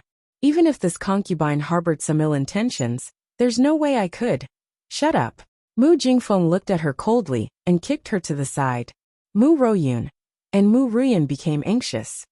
"Father, how can you treat mother like this?" "Mother." This was the first time Mu Jingfeng heard this word from his two daughters. In a moment of desperation, Mu Rouyen and Mu Rouyan also blurted out the way they usually addressed each other in private. When the two of them were outside, they were actually very polite. They never dared to be presumptuous in front of their father, and always called Inyang Shurinyang. So this is how you teach your daughter? She's so unruly, Mu Jingfeng said coldly. I thought you were a good person, but it turns out that you've hidden yourself quite well. Shi Huixin's face was deathly pale, unable to defend herself. How did things come to this? Shi Huixin simply couldn't figure it out. She hurriedly crawled a few steps forward and tugged at Mu Jingfeng's trousers as she cried. Husband, husband, this concubine knows her wrongs. Husband, please forgive this concubine this once. Shi Huixin was not foolish. Since husband had already said this, it meant that he had already decided that she had to take the blame today. Regardless of whether Madam was the one who did this, husband wanted to absolve Madam. Thus she had to admit it no matter what. Even if she did not admit it, she had to swallow her pride and admit it. Chapter 27-21. Moreover, even if they took 10,000 steps back, there were both witnesses and evidence. She really couldn't be unrelated to the matter of Zhu Xian and Mei Xian climbing through the window. Concubine sure was able to secure a position in this family, and even gave birth to 2 daughters. So she naturally won Mu Jingfeng's heart. Arbor couldn't be bothered to watch concubine Shi cry and beg for Mu Jingfeng's forgiveness. He pulled the crown prince and walked straight to the carriage parked at the entrance of Yulan Court. Before boarding the carriage, she coldly said, "It's not too much to beat such a wicked woman to death. If family head Mu's heart aches, and you can't do it, this crown princess can send someone to do it for you." Mu Jingfeng and Shi Huixin both stiffened. Let alone Shi Huixin. Even Mu Jingfeng didn't expect this at all. This little crown princess was actually so ruthless. It was just a small matter, yet she wanted to beat Shi Huixin to death? Mu Jingfeng's expression darkened. Concubine sure is in the wrong, but her crime doesn't warrant death. What's more, the 2 main culprits' maidservants have already been Huifeng. Crown princess. Drag concubine Shi out and flog her 200 times. To a delicate and frail concubine, 200 floggings was a death sentence. Although concubine Shi had a bit of cultivation to protect herself, the ones flogging her were all great spiritual masters, above level 11, in the Hidden Night Pavilion.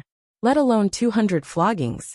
She didn't even know if she could endure 100 floggings. What are you doing? You can't do this. Concubine Shi shrieked in fright, and cast her gaze to Mu Jingfeng. Husband, husband, save me, husband. Concubine. Concubine.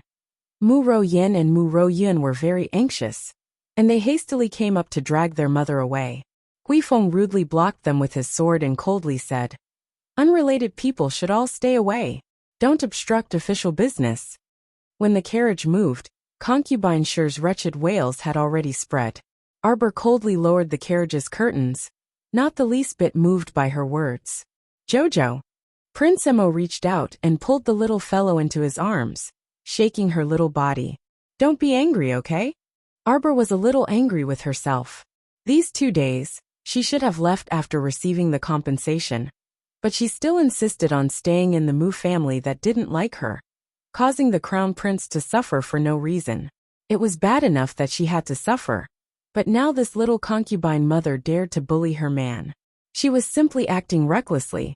"I'm sorry for making you suffer." Arbor nestled in his arms obediently, feeling a little down.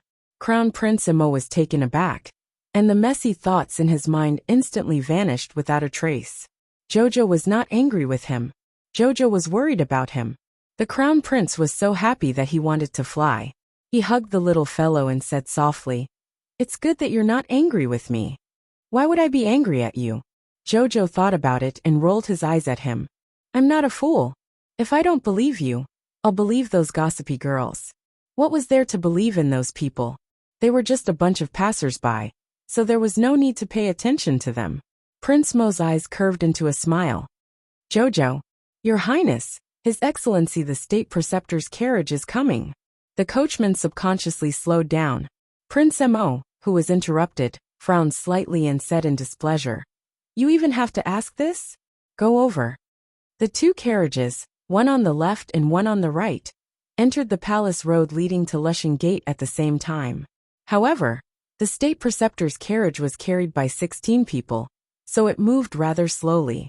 When it made a big turn, it encountered the crown prince's carriage and had to stop. Chapter 27-22. State Preceptor. It's His Highness the Crown Prince's carriage. A servant in green followed the carriage. Seeing this, he couldn't help but frown slightly. His Highness the Crown Prince, who had caused an uproar with the Crown Princess not long after entering the capital, actually didn't care about the State Preceptor at all. He directly let the carriage pass without stopping for a moment, let alone greet the State Preceptor. Even the great emperor was not so rude in front of the State Preceptor. The servant was angry. The Crown Prince and the State Preceptor entered the palace through Lushan Gate without any hindrance. Naturally, no one dared to stop them. Prince Mo and Jojo planned to go back to the East Palace first. The little Crown Princess was travel-worn all day. She still needed to wash up and change her clothes to not lose her dignity. The State Preceptor went directly to the banquet venue, the Hall of Wuxia. It was almost 5 o'clock in the evening. The Hall of Wuxia was already brightly lit.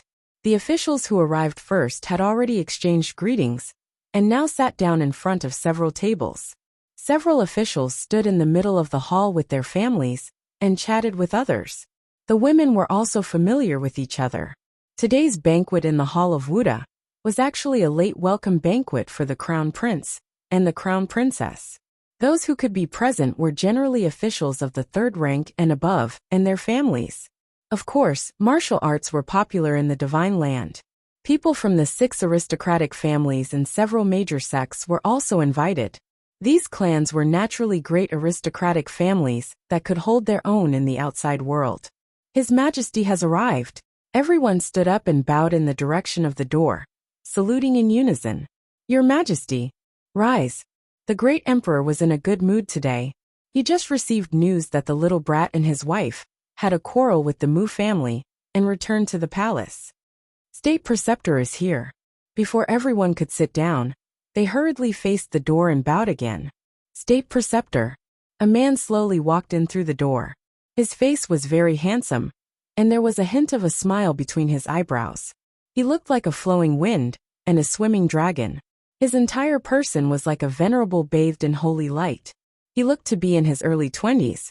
But everyone knew that the State Preceptor looked like this decades ago. No one knew how old the State Preceptor was. However, his transcendent deity realm cultivation was still very admirable and feared. No need to be so courteous. The State Preceptor spoke gently with a smile on his face. Sit down. The great emperor's mood was really good. There was even a smile on his face. The officials couldn't help but be shocked. Thinking about it, nothing good happened today to make the great emperor so happy. Family head Mu. Just as everyone's buttocks touched the stool, they heard the great emperor laugh and make things difficult for them. I heard you chase my son back. Mu Jingfeng's lips twitched as he hurriedly stood up. This Mu is terrified. The great emperor's handsome face stiffened. Could it be that because of the ownership of the crown princess's mother's dowry, you have a grudge against the crown prince and the crown princess? The family head of the medical family, the Do family, who had always been at odds with the Mu family, couldn't help but laugh unkindly. Family head Mu, you're too petty. It's natural for the crown princess to be ordered to collect debts. You actually chased the young couple back to the palace? That's too much. Everyone's eyebrows twitched silently. Family head Do, can you be more shameless?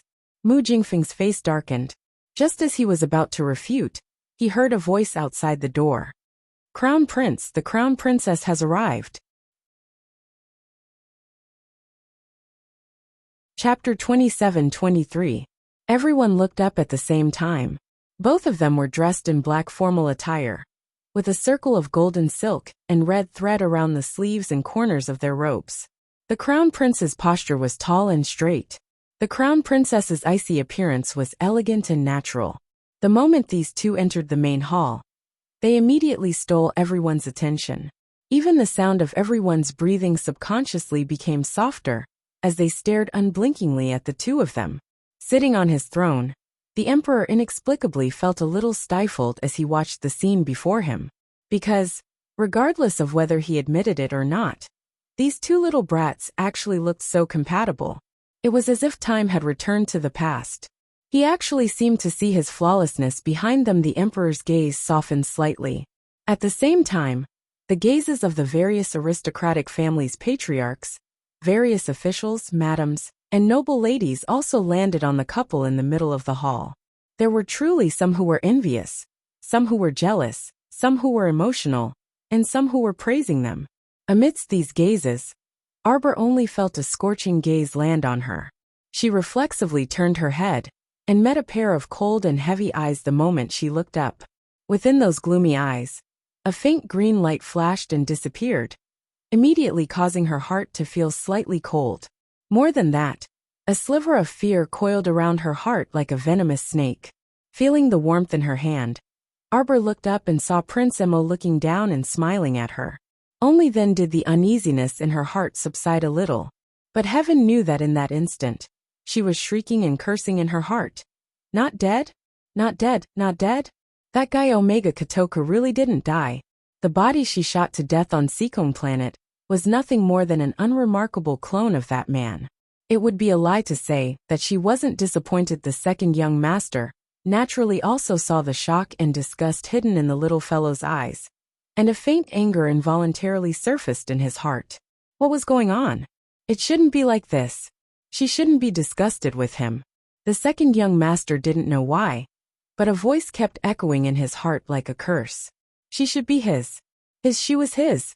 How could she look at him with such a hateful gaze? How could that be? Arbor's cold eyes were almost spewing out flames of anger. This Omega Kotoku, the way he looked at her now was the same as in her previous life, filled with a strong perverted possessiveness? It wasn't her imagination. This was true. Could it be that this pervert wanted to find a cage and lock her up again?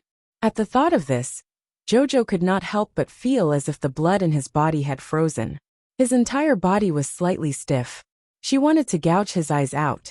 She wouldn't allow this man to look at her like that again. Not allowed. The little fellow clenched his fists fiercely, looking like he was about to go berserk. Emo Lien immediately felt that there was something wrong with the little fellow's mood. She immediately reached out to hold the little thing's little hand and squeezed her palm to comfort her. Jojo. Arbor's nearly uncontrollable violent aura paused slightly, and he raised his head to glance at the crown prince with his large, watery eyes. His aura calmed down inch by inch, but his eyes looked as if they were about to be quenched with poison as he stared coldly at the young master Omega Kotoku. The eldest young master beside him saw that the situation wasn't right and hurriedly raised his hand to tug at his second brother. He coughed lightly and said, "Second brother, Jojo doesn't like you very much." Chapter 27-24. A middle-aged man with a heavy aura sitting next to the two looked up, and an intimidating aura abruptly burst forth from his body. That aura rushed straight for the crown princess, but before it could reach her, it was brushed away by a force emitted from the emperor's hand.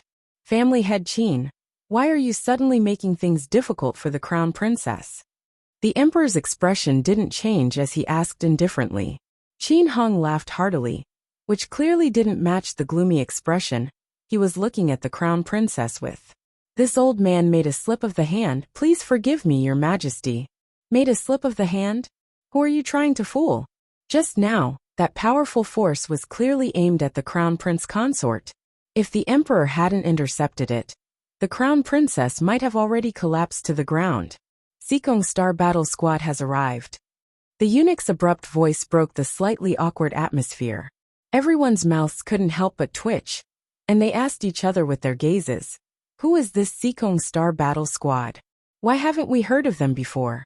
They felt that it wasn't too likely that nameless mercenary teams would be invited to such a formal palace banquet. Right? Little Fatty led his team members in valiantly and spiritedly. He looked straight ahead at the emperor on the throne and bowed in greeting. "Greetings, your majesty." The emperor naturally knew that the crown prince had invited several friends to attend the banquet. When he saw this, he also nodded amiably at them and pointed to the seats on the side, indicating for them to take their seats. Being led by Crown Prince Mo, the young Crown Prince consort was currently heading to the first seat below the emperor's. She suddenly paused and turned to look at family head Mu, whose face had darkened. The young crown princess seemed to have thought of something, and she turned around and called out to the air, Huifeng. Huifeng's figure flashed, and he appeared in front of her like a ghost. He said with a grin, "What orders does the crown princess have? Has concubine sure been beaten to death?" Everyone naturally heard the young crown prince consort's words clearly, and their mouths couldn't help but twitch. Huifeng hastily replied, "This concubine sure has a life-saving pill. I swallowed it before I was beaten. His legs were crippled, but his life was saved." "Not dead?" Arbor asked in surprise. "No." Huifeng lowered his head. "Oh." The little crown princess didn't say anything else. She pulled the crown prince to her seat. Huifeng silently regretted his incompetence. He wondered if the deranged crown prince would throw him into intensive training for a month. Because of this matter, when he passed by family head Mu and Madame Mu, Arbor glanced at them coldly from the corner of his eyes. He didn't say a word to them, and directly walked over with the crown prince. Everyone present, therefore, very intuitively felt that the crown princess and the Mu family's father and daughter were like enemies. Mu Jingfeng was so livid that his face turned green. He felt that he had completely lost face because of this Jinx's daughter.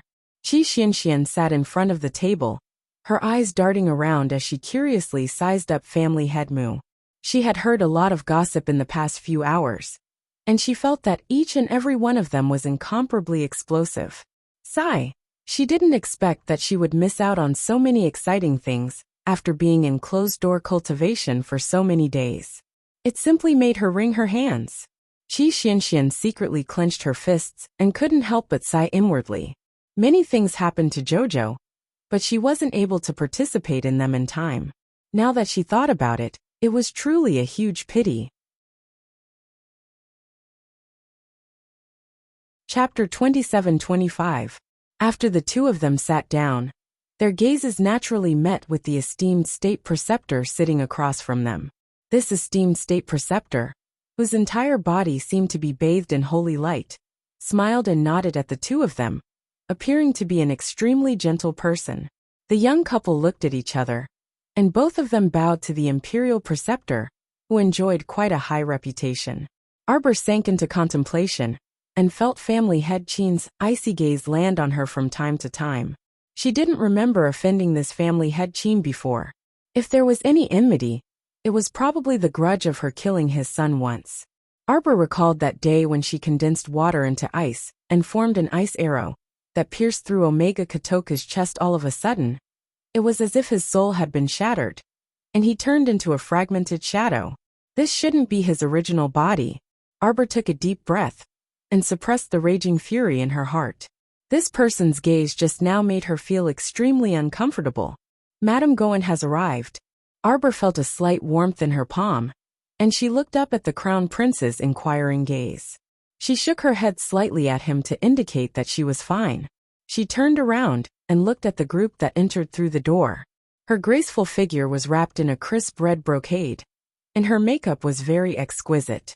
She heard that this Madame Goen was in her early 50s, but her dressing was still as beautiful as a young girl's. "Greetings, Your Majesty." Madame Goen's voice could practically seep into one's bones when she spoke.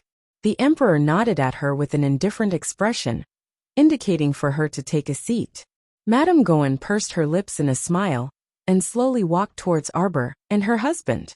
When she passed by the Qin estate's table, which was the head of the 6 great patrician families, her gaze intentionally or unintentionally glanced behind and landed on the livid 5th young Master Qin, throwing him a coquettish glance. 5th young Master Qin nearly vomited, looking as if he had eaten a fly and feeling extremely disgusted. "Crown Prince, Crown Princess." Madame Goen stopped in front of the young couple's table. The Crown Prince cast her an indifferent glance and nodded slightly.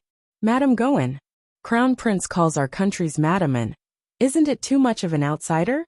Madame said with a smile, as if there was no enmity between the two people. "I'm your mother's older sister. The Crown Prince and Crown Princess can just call me Aunt. I'm not familiar with you." The little Crown Princess replied coldly. She was currently in a bad mood, so how could she be willing to waste her breath on this woman? Madame Gui's face stiffened. She couldn't believe that the little Crown Princess in front of her wouldn't give her any face. This was in front of everyone, right under the eyes of the great emperor. Yet he dared to be so disrespectful to her aunt. Wasn't he too arrogant? Goengua's face darkened. He looked coldly at the little crown princess and thought, "You refused a toast only to drink a forfeit. I didn't want to make things difficult for you at this time. But now, if you don't know how to appreciate favors, then you'll be unlucky to make a fool of yourself in front of everyone." When Madame Goen thought of this, the smile on her face deepened. She stared at the young Crown Prince Consort with a smile and said in a soft voice, "Crown Prince Consort, I heard that you have a 3-trial agreement with the Emperor. You haven't passed the 3rd trial yet, right?" The little Crown Princess glanced at her coldly. "Can you not pinch your throat when you speak? It's as unpleasant as a rooster's crow. This Crown Princess isn't a man, and doesn't need you to be so pretentious." Pfft. Chapter 27-26.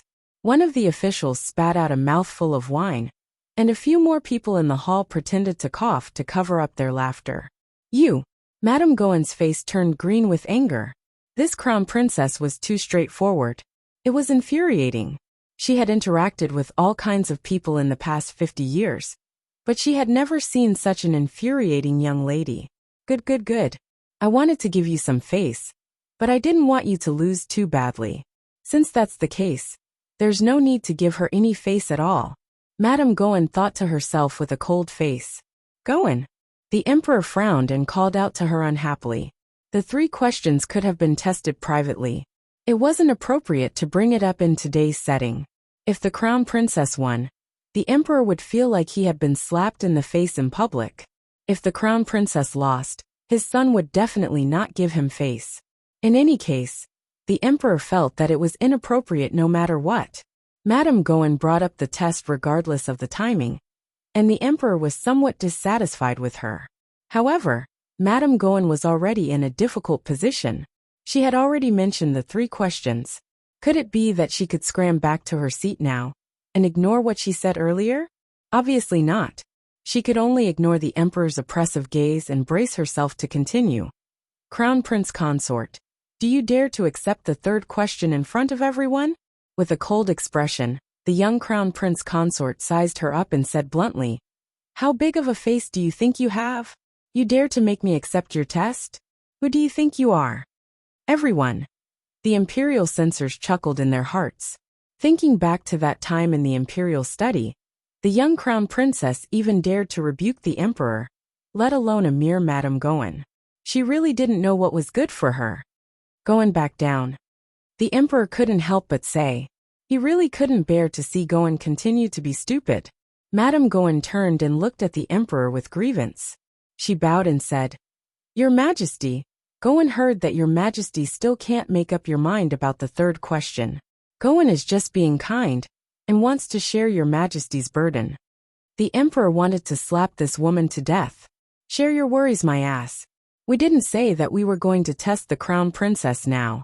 Today's banquet was to welcome the crown prince and the crown princess, as well as to introduce them to the ministers and aristocratic families. There was no need to test the crown princess on such an occasion. But now that the National Security Bureau had brought it up in public, it was really difficult to back down. I still need to think about the questions." The great emperor braced himself and tried to shirk the responsibility. Unexpectedly, Madam of the National Security Agency, who usually knew how to read people's expressions and was sophisticated and tactful, had to compete with the crown princess today. As if she didn't understand the emperor at all, Madame Goen nodded and said, "Goen has a good idea here. As everyone knows, the National Security Agency is an expert in perfumery. If the crown princess can crack the fragrance created by the National Security Agency within 2 hours, then it will be considered that the crown princess has passed this test. What do you think, your Majesty?" Madame Goen suggested with a smile, as if she really wanted to help the great emperor solve his problems. Her face showed some sincerity. "We don't think so." Although he secretly wanted the young crown prince consort to lose a match, that was only in private. How could he want his own son to lose face in public because the crown princess lost the competition? The emperor's warning gaze landed on Madame Goen's face. Chapter 27:27. The faint pressure in those eyes made Madame Gohan slightly apprehensive. She secretly cursed it. She wanted to slap the young couple's faces, so much that she completely forgot about the emperor. But now, the words had already been spoken, and it was hard to take them back. She couldn't admit defeat, or else it would be slapping her own face. She could only brace herself and say, "Does the crown princess dare to challenge me?" The fragrance made by Gohan might cause hallucinations, but it might also make one's body feel comfortable or uncomfortable. If the little crown princess couldn't dispel this fragrance, it was very likely that she would make a fool of herself in public. Madame Gohan couldn't help but feel smug. After saying that, she smiled and looked at the little crown princess, waiting for her to fall into her trap with certainty. Young people, after all, were full of youthful vigor. They definitely wouldn't be able to withstand her provocation. Unexpectedly, the little crown princess only glanced at her indifferently. "You want me to smell the fragrance and dispel it? Must I do as you say? On what basis? You're quite shameless, daring to chirp in front of me." Scram! Everyone was instantly speechless. These words were really straightforward. Just by looking at Madame Gohan's expression, one could tell that she was about to explode from anger. On the side, Family Head Do swept a glance at the juniors sitting behind him, and his gaze landed on two outstanding youths. He suddenly thought of something and asked in a low voice, "Fengmi and Fenghua, you two are also from Sikong planet. Did you know the crown princess in the past?" Family Head Do felt that he had truly discovered the truth. Looking at the two children from the branch family, who looked like they had eaten dirt, they must have suffered a lot in the hands of the little crown princess in the past. Do Fengmian couldn't help but nod weakly, thinking, luckily Fengqi and Fengyao are in closed-door cultivation and didn't come over. Otherwise, if they saw the little crown princess, they might start cursing again. Family Head Do looked doubtfully at Do Fengmian and her brother, and asked a bit nosily, "You know that Sikong planet battle team too?" "We don't," Do Fenghua said indifferently. Then, she didn't even need to guess and said, "The crown princess was probably too lazy to think about the name of this team, and casually came up with it." Family Head Do. In that case, the little crown princess was indeed a carefree person. Cough. Family Head Do still wanted to talk to the two branch family children, but seeing that they didn't look happy, he couldn't help but shut his mouth. She wasn't even in the mood to chat. Even if he wanted to, he couldn't at this moment. The Do brothers were silently cursing in their hearts. Who the hell wants to chat with you? Of all things to chat about, the little crown princess. There's no point in chatting.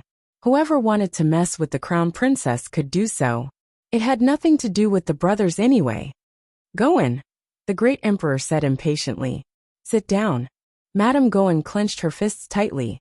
Just as she was feeling tired of fighting alone, a bright female voice came from behind her. "The crown princess doesn't dare to accept Madame Gohan's generous offer? What does this mean?" Zhongli Jiwei said with a smile. "Is the crown princess afraid to fight?" The young crown princess's gaze swept over Zhongli Jiwei's face, then turned back to silently look at the crown prince. "Prince Mo." He instantly understood the young crown princess's meaning. "It's your fault. The Zhongli family's girl made things difficult for Jojo because of you. This person was like a dead dog, always biting onto her and not letting go. Annoying." Xiao Qiao thought about it for a moment and decided to kill the annoying fly. Chapter 27:28. You want to set the exam questions on behalf of His Majesty? Arbor coldly looks at Zhongli Jiwei. "Or you?" She looks at Madame Gohan. Both of them don't dare to answer casually. "What do you mean by setting the exam questions on behalf of His Majesty? How can they have such great ability to do something on behalf of His Majesty?" Xiaomu stood up. For a moment, all the sounds in the main hall inexplicably disappeared. The great emperor sits upright on the throne. When he sees the little crown princess stand up and walk to the center of the hall, the corners of his eyes can't help but twitch. Very strangely, he actually feels that something very tragic is about to happen. "Royal father." The young crown prince consort's shout caused everyone to silently lower their heads and inwardly convulse with laughter. "Cough, you say it." The great emperor feels that he still needs to explain. So he says, the matter of the exam questions was not leaked by us. It must be the people below who didn't keep their mouths shut and spread this news to the Goan. However, there are many people in the palace, so it's understandable. Prince Kong chokes. He pretends to pick up the teacup and takes a sip, suppressing the trace of laughter in his eyes. His Majesty is actually a bit timid in front of the little crown princess. It's said that His Majesty summoned the little crown princess before and originally wanted to give her 3 exam questions to make things difficult for her. In the end, he was slapped in the face by the little crown princess. She solved the 2 questions with unusual ease, so the great emperor left the 3rd exam question. The great emperor probably still doesn't know the little crown princess's identity as a talisman master and alchemist. She doesn't need to rely on her family. She can defeat all the noble ladies of the imperial capital's aristocratic families with her own strength. Prince Kong decides to sit and watch the situation unfold. Arbor looks up at the great emperor. Since Madame Goen wants to overstep her authority and test me on behalf of imperial father, she should pay the corresponding price, right? The great emperor subconsciously blinks, trying hard to understand the little crown princess's meaning. She tested me to smell the fragrance, so I have to test her and let her smell my fragrance. The little crown princess says with a serious face, this is called politeness demands reciprocity. Was this the meaning of reciprocity? Everyone thought with a confused expression. You know how to mix incense too? The little crown princess shook her head solemnly. The great emperor was speechless. Then why did you let them smell the fragrance? It doesn't matter if I know how to make perfume or not. I just want to smell my fragrance. The great emperor coughed lightly and turned to look at Madame Goen. Goen, do you agree to the little crown princess request? Why not? Madame Goen was arrogant on the surface, but she was laughing crazily in her heart. Was this crown princess stupid? She actually wanted to compete with her in perfumery? Ahahaha. Then, she would let her have a taste of her power as the madam of the National Security Agency. Goen flipped his hand and took out a small purple gold cauldron from his inner world. Arbor stared at the furnace in her hand and frowned slightly. It turned out that the cauldron used to cure His Majesty's head wind disease was given by this woman. Treating the symptoms, but not the root of the problem, was useless. Wait, Prince Imo suddenly said. This crown prince will bet 50 million spirit coins on my wife winning. Everyone immediately burst out laughing. Your Highness the Crown Prince, you're too funny. Where's your aloofness? The funniest thing was that Prince Kong, who usually didn't smile, suddenly slapped the table and stood up saying, this prince will bet 30 million on the crown princess winning. The imperial censors didn't want to ridicule him anymore. In the hall, the crown prince took the lead to bet, and Prince Kong immediately followed suit. Prince Jianping immediately went up against the crown prince, betting 10 million spirit coins on Madame Goen winning. Chapter 27-29. Dear members of the royal family, can you be any more ridiculous? Can't you all lead a good start? The great emperor waited for everyone to finish placing their bets before he secretly called eunuch who was waiting at the side, to secretly take out 30 million spirit coins and bet all of it on his son. Hu Duquan wiped his sweat and put on a hopeless expression. He held the spirit coins and ran to the crown prince's side to place his bets. Everyone placed their bets in full swing. Eunuch Hu led a group of young eunuchs and counted the number of spirit coins placed by both sides with a dumbfounded expression. He didn't know if he didn't count, but after counting he got a shock. Everyone present was indeed super rich. It was no wonder. If these people weren't the royal relatives, third-rank officials and above, then they were the heads of various aristocratic families and sections. The young masters and young misses were also all rich goods. Both sides bet as high as 800 million. It was just that the bet on Madame Gui's side was 3 times that of the young crown princess side. By the time the young eunuchs finished counting the bets, an hour had already passed. All the courtiers didn't eat or drink anymore. They all crowded around eunuch Hu to see the amount they calculated. Prince Kong slapped his thigh and laughed out loud. My bet took up about 15% of the total bets. After winning later, I'll get at least 60 million from the other side. Ha ha ha ha ha. Ha ha. Just thinking about it made him so happy that he couldn't close his mouth. Profit, profit, profit. Everyone's mouth twitched. Prince Jianping at the side couldn't help but say in a low muffled voice, "Big brother, you're saying it as if the crown princess will definitely win." Prince Kong glanced at his youngest brother. "That's right. I'm especially confident in the crown princess. I want to raise the stakes." A resounding voice suddenly drowned out everyone's voices. Everyone turned to look. It was Prince Jianping and Mokuan. They couldn't help but subconsciously wipe the sweat on their foreheads. Prince Jianping took out a spirit coin card and threw it in front of Hu Dequan. At 20 million. Prince Jianping only felt his eyelids twitch violently. This son of a bitch. He had already bet 5 million just now. Adding 20 million now. Wouldn't it be 2,500? This was too exaggerated. He had invested all of his life in this. The more you bet, the more you win. Prince Jianping arrogantly raised his chin and snorted. I bet on the crown princess to win. Everyone was stunned. This crown prince of Jianping is really here to be funny. He had placed his bets on both sides. Although he did not seem to be on good terms with the crown princess, deep down, he actually felt that the crown princess would win. Hence, he placed a huge bet on the crown princess. Even Prince Imo couldn't help but secretly twitch his eyebrows and raise his hand to rub his forehead. Eunuch Hu shouted, all right. Princes, clan heads, and lords, please place your bets and leave. All right, it's over. You can't raise the stakes anymore. Eunuch Hu shouted. The great emperor couldn't help but have a headache. His personal eunuch had fucking become a gambler.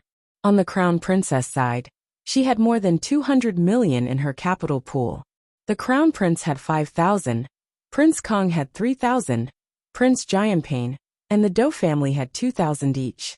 Qi Xianxian and the rest had jointly placed 40 million, while the great emperor, the state preceptor, and the Qin estate had placed their bets. Several imperial censors, Prime Minister Gao, and the other lords had placed their bets for fun and only took up a small portion. In total, there were only a few dozen people on the crown princess side who placed their bets. Everyone else had all placed their bets on Madame Goen to win. After all, Madame Goen was really skilled at making incense. No one wanted to lose money. In any case, they were familiar with Madame Goen. As for the crown princess, they didn't know how capable she was. Chapter 2730. Madame Goen reveals a faint smile, glancing at the crown princess and saying, Crown princess, I'm sorry, but there are more people buying here. If it were someone else, they would really be embarrassed. Unexpectedly, this little crown princess looks at her expressionlessly. There's nothing to be embarrassed about. The fewer people buying, the more money we get. Everyone can't help but be speechless. Crown princess, you should be a bit more modest. You speak as if this pool is all your money. Prince Kong laughs loudly. That's reasonable, that's reasonable. Madame Goen, who placed a bet of 90 million, moderately maintains a smile on her face, but in reality, she wants to pinch the little guy in front of her to death. She's not afraid of the wind spraining her tongue. Then Crown Princess needs to be careful. Madame Goen sneers, putting the little purple gold cauldron on the table at the side. Madame Goen fans the little cauldron with a coquettish smile on her face. She takes out a small jade box from her bosom, using her fingernails to pick out a bit of creamy paste, and flicking it into the little cauldron. She dips her hands into the basin at the side, then takes out 2 other jade boxes the size of rouge boxes. She takes out some creamy paste from each box, and puts it into a clean little bowl. She uses the spring water from the bottle to pour it into the bowl, and evenly stirs it with her fingers. As she does these things, Arbor looks at her expressionlessly from the side. Then she says, hurry up. The corners of family head Dou's eyes twitch, and he almost bursts out laughing. Why does the little crown princess look more and more funny? The more he looks, Emolien is very helpless. She steps forward a few steps and holds the little guy's hand, muttering, Jojo, this is normal speed. Don't use your abnormal pill refining speed to measure others. The little guy blinks and silently shuts up. It's just that the more he looks at this person, the more sluggish her movements become. After the time it takes to burn a stick of incense, she's still grinding the creamy paste in the little bowl. He watches her take out a small porcelain jar again and use a small pestle to stir the powder inside. Arbor can't help but roll her eyes. More than an hour later, Arbor was about to doze off in her seat. Finally, she heard Madame Gowan calling her. "Crown Princess, you can come up and smell it." It was really not easy. It had been almost 2 hours, and this madam of the National Security Agency had only finished her perfume. The little fellow couldn't help but feel energized. He blocked the Crown Prince, Qi Xianxian, and the others behind him, and quickly walked up to the madam, who had a slightly strange expression on her face. She looked like she was waiting for a good show, as if she was sure that Jojo would fall for it. Arbor's stoic face darkened. He approached the small purple gold cauldron and sniffed it twice. It was a sickeningly sweet smell. "Your taste is too sweet," the little Crown Princess criticized. "Are you trying to kill me?" Madame Gowan's beautiful face turned sour.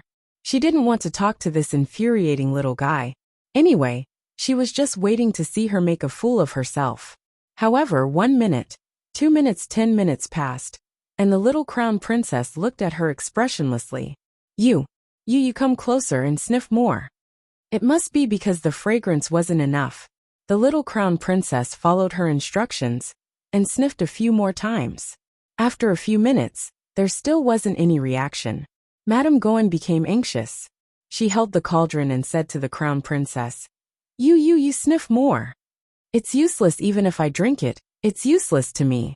The little Crown Princess said impatiently, "All right, it's your turn to sniff." She didn't seem to be mixing the perfume, but just lightly flicked her little sleeve. A faint smell like smoke entered Madame Gowan's nose. Chapter 2731. Mrs. Gowan was flabbergasted. Her face stiffened as she stood there for a long while. Only then did she carefully size up the young Crown Princess. Her mind was clear, her eyes were bright, and there were no symptoms of the hallucinogenic fragrance. How could this be? That was her newly developed hallucinogenic fragrance with indescribable effects. But, she asked the Crown Princess to come closer to smell it, and the Crown Princess was quite cooperative. After smelling it for a long time, there was really no reaction at all. What was going on? Could it be that she had mixed the fragrance incorrectly? Mrs. Gowan was about to go closer to smell it when she heard the young Crown Princess say impatiently, "Okay, it's your turn to smell it." She didn't seem to have mixed any fragrances, but with a light flick of her sleeve, a very faint fragrance blended into her breath. Mrs. Gowan's expression changed slightly, and she quickly and secretly blocked her 5 senses. She couldn't help but feel a little proud. After all, the Crown Princess was young and didn't know how to be flexible. As long as she sealed her 5 senses, wouldn't she be able to completely block out that fragrance? Strange, her head felt a little dizzy. Mrs. Gowan instantly felt that something was wrong. She heard the young Crown Princess say coldly, "It's useless even if you seal your 5 senses." Her poisonous fog, as long as it came into contact with a person's skin, it would be pervasive. Hallucinogenic, huh? Arbor smiled coldly. This woman who was indulging in the wildest fantasies actually wanted to humiliate her in front of everyone. Where exactly did she get the confidence to think that Lord Xiao Qiao would fall for such a low-level trick like hers? Arbor sneered at Mrs. Gowan, then returned to her seat with a flick of her sleeve. Seeing her return, Prince Emo reached out to hold her little hand and asked curiously, "What's in that smoke?" Because at this moment, Mrs. Gowan's face was already abnormally red. Looking at her dazed expression, it was a little painful to the eyes. "Hallucinatory," Arbor snorted and said with a look of disgust. "Give her a hazy and hallucinatory dream." However, looking at her lecherous smile, he knew what kind of dream this was. Madame Gowan had already started her performance. First, she let out a short whimper, followed by the madam falling to the ground in front of everyone. Her wrist trembled slightly as she unbuttoned her gown, and an indescribable sound came out of her mouth. Everyone looked in shock at the extraordinary performance of the madam of the National Security Agency in the center of the hall. They couldn't believe their eyes. The old censors' faces turned red. They flicked their sleeves and scolded angrily. What an eyesore! Preposterous! Hurry up and pull her up. Rude, rude. The great emperor sat on his throne. His eyelids had been twitching nonstop since just now. Seeing Madame Guo's current state, he hurriedly ordered Hu Duquan beside him. Get someone to send her back to her residence. Madame Goen let out an infatuated chuckle. At this time, she had completely sunk into that hallucinatory dream. Sitting in the Qin family's seat, fifth young Master Qin's hair stood on end as he looked at this wanton woman. He felt a stifling feeling in his chest, and he wanted to find a place to spit it out. Mommy, what exactly is she dreaming of? Her expression is so disgusting. Qi Xianxian rubbed the goosebumps on her arms and couldn't help but shudder, revealing a disgusted expression.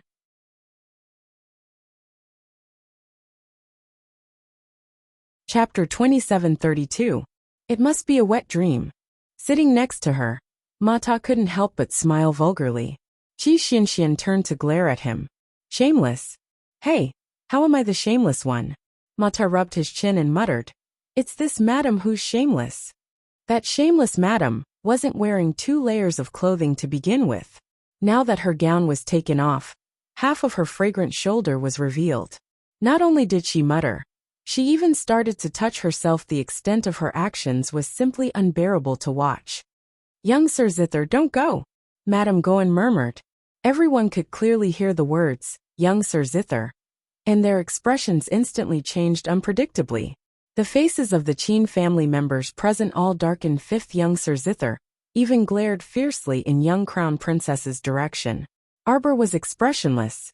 Sir Jojo only gave her a fantastical dream, to let her dream of what she wanted the most. As for what she dreamed of, how she would behave, and how much she would protrude, that wasn't something that Sir Jojo could control, all right? Why was he glaring at her? Prince Imo couldn't help but shudder, and lean closer to his wifey. Sensing his aura nearing, the young Crown Princess subconsciously rubbed the back of his hand, and said in all seriousness, Don't be afraid, I will protect you. Prince Imo couldn't help but be caught between laughter and tears. Currently, everyone present was actually rather curious about what wet dream Madame Goen was having. Judging from her licentious appearance, it seemed like she wasn't just messing around with one, young Sir Zither. No wonder the expressions of the young Sir Zithers became increasingly dark. Ptahaha. Very abruptly, a young Sir's laughter attracted everyone's attention. Prince Imo whispered in his wifey's ear, Long family member. Arbor looked coldly at that young Sir Zither. This person was the second son of Patriarch Long Shoshin Long Chong. That day in Arbor's despondent pavilion, he had actually seen him when he blew up the silk pants Shi Jinbao and the others into the sky. It was just that when she glanced at people, she would rarely deliberately remember a few cats and dogs. So naturally, she had no impression of Long Chong at this moment. The Crown Prince of Jianpain, Emo Kuan, looked at Long Chong in astonishment. He thought that after that day at the frustrated pavilion, these guys would at least have some brains. But it seemed that they didn't. There were so many people present. Which one of them wasn't secretly laughing? Only Long Chong actually laughed out loud. Can't you see that the great emperor's expression is extremely ugly? Sure enough, in the next second, the great emperor's gaze swept coldly towards Long Chong. In any case, this madam of the Ministry of State Security was the empress's elder sister in name. Making a fool of herself in front of the empress was really not a dignified matter. Hurry up and send my wife back to her residence, the great emperor said coldly. Hu Duquan broke out in a cold sweat. He hurriedly ordered 2 palace maids to go forward and pull the woman, who was lying on the ground. Ahee! The woman continuously laughed in a manner that made one's hair stand on end. The 2 palace maids braced themselves and came forward with red faces to pull her. This madam couldn't resist giggling. She grabbed one of the palace maids with one hand and repeatedly rubbed her body against the other, muttering Qin Lang, as she moved to take off that palace maid's clothes. The Qin estate's patriarch Qin Hong's expression was frighteningly unsightly. Although eldest young Sir Qin and young Sir Omega Katoka's expressions were also unsightly, they weren't like fifth Qin, who seemed to be trembling all over. Chapter 2733. Fifth young Master Qin simply wanted to scream out loud. He was too afraid of hearing his name from Madame Goen's mouth. This made him feel like he wouldn't be able to live on any longer. Seeing his younger brother in such a bad state, the eldest young master promptly reached out to grab him. Xiao, do you want to go back first? How could fifth young Master Qin dare to budge? If he walked out now, what if that crazy woman hugged him halfway? His handsome face was as pale as snow, and his hands on his knees involuntarily started trembling slightly. Arbor glanced at that fifth young master, and abruptly jumped up, stomping back to Madame Goen's side. That woman was currently crazily tugging at a royal maid's clothes, pushing that trembling royal maid to the ground, and stepping on her. This action was simply unbearable to look at. She was thinking that the royal maid was a certain zither young master, and pushed her down. Oh, looking at her actions, it seemed like she didn't just push down one zither young master. Everyone's expressions were somewhat thought-provoking, as they circled around the three zither young masters. It couldn't be some kind of activity, right? The old imperial censors were so angry that their faces turned white, and they kept muttering, "Shameless! Shameless! Deranged! Simply lacking in etiquette." At this time, the young crown princess had already run in front of Madame Goen. Just as everyone was condemning her, they saw the little fellow nimbly slash down at Madame Goen's neck with a blade in one hand. Madame Goen's head immediately tilted, and all of her movements came to a screeching halt. She fell on that royal maid, firmly pressing her down. "Ah!" That royal maid cried out involuntarily, her face pale from fright. Her clothes had already been completely disfigured by Madame Goen, and she covered her face in shame as she sobbed. Arbor kicked Madame Goen to the side without any hesitation. She took out an outer robe from her inner world, and draped it over that disheveled royal maid, pulling her up. That royal maid cried as she saluted her gratefully. Clutching the outer robe draped over her body, she hastily retreated. "Deranged!" the young crown princess angrily rebuked. "Everyone!" The great emperor's lips twitched as he resisted the urge to beat up a child. The corners of everyone's eyes twitched visibly. The little crown princess said expressionlessly, "I won." The great emperor couldn't help but raise his hand to support his forehead. He waved his hand weakly and said, "Send Madame back to her residence. Send Madame back to her residence." Hu Duquan hurriedly called for a few stronger guards to come in and lift up the national security Madame, whose clothes were almost completely stripped, revealing a large part of her snow-white body, and hurriedly left the main hall. For a moment the atmosphere fell silent. Everyone held their breaths, not even daring to breathe. He felt that His Majesty was probably not in a good mood right now. Hu Duquan quivered, and rushed to the front of the little crown princess. He bowed respectfully and said, "Yes, Crown Princess." The great emperor felt his teeth ache. When his personal eunuch saw the little crown princess, he was like a mouse that saw a cat. He was extremely obedient. "Let's split the money we won. If they don't have enough spirit coins, let them sign the debt receipt." "Yes." Hu Duquan wiped the cold sweat off his forehead, and hurriedly ran to settle the bet. In this grand gamble, His Highness the Crown Prince had bet 50 million spirit coins, and now he had netted back more than 100 million. Chapter 2734. This is truly insane, everyone thought to themselves. Thus, the lords who had bet on Madame Gui's victory all cried to the heavens, and wiped away their tears, as they watched the salary that they had scrimped and saved for several years all be squeezed dry by the Crown Princess side. The funniest one was the Duke of Jianping. He should have joined in the crying and wiping away tears as well. However, the Duke of Jianping's heir added 20 million at the last moment. Not only did the father and son not lose anything, but they also inexplicably earned 20 million after deducting their capital. The Duke of Jianping finally found his son much more pleasing to the eye. He rubbed his son's dog head and nodded with rare affection. "You did well." The one who suffered the most was probably the second miss of the Zhongli residence, Zhongli Jiwei. After Madame Gui's 90 million bet, the second miss of the Zhongli family had bet 60 million, but it had all gone down the drain. The Long family members couldn't laugh at this moment either. They had bet quite a bit as well, 30 million spirit coins. They had thought that they would be able to earn some back, but now they had lost all of it. It was simply infuriating. Long Chong frowned and suddenly stood up to call out loudly, "Everyone, is this the end of the competition?" Everyone looked at him, as if they were looking at an idiot. What else could they do other than end it? Madame Gua had already been carried off the stage. What else could they do? Our bet just now was to smell the fragrance and dispel it, right? Was it incense that the Crown Princess sprayed on Madame Gua? Why does it look like fog when I look at it? It looks like poisonous fog. Long Chong's words woke everyone up from their dreams. Long Shoshin, the head of the Long family, quickly jumped up and called out, "That's right, that's right. What the Crown Princess gave Madame Gua wasn't incense at all. Why don't you smell it?" Arbor raised his little hand. The group of Long family members immediately took a step back and stared at her warily. What a joke. Madame Goen was at the 12th level of the spirit realm at the very least. Add to that the fact that she usually smelled and distinguished fragrances.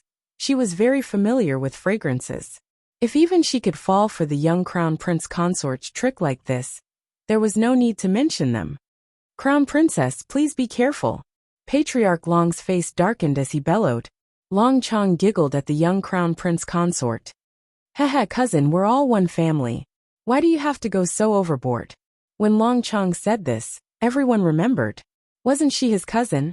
The little Crown Princess's mother, Long Chuyen, was also a member of the Long family.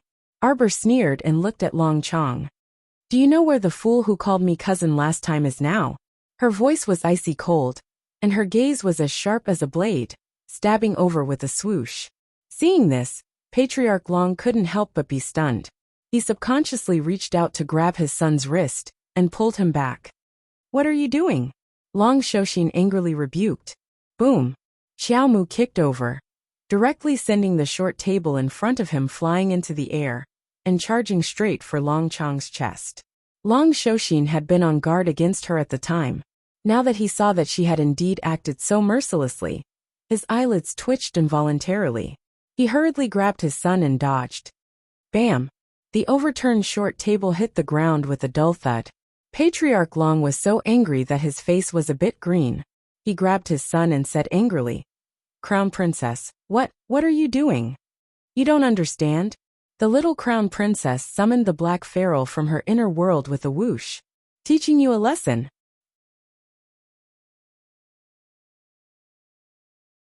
Chapter 2735. Her eyes were sharp, and her expression was cold. Her gaze toward the Long family did not contain the slightest bit of warmth. It did not seem like she was looking at her cousins at all. It was more like she was looking at her enemies.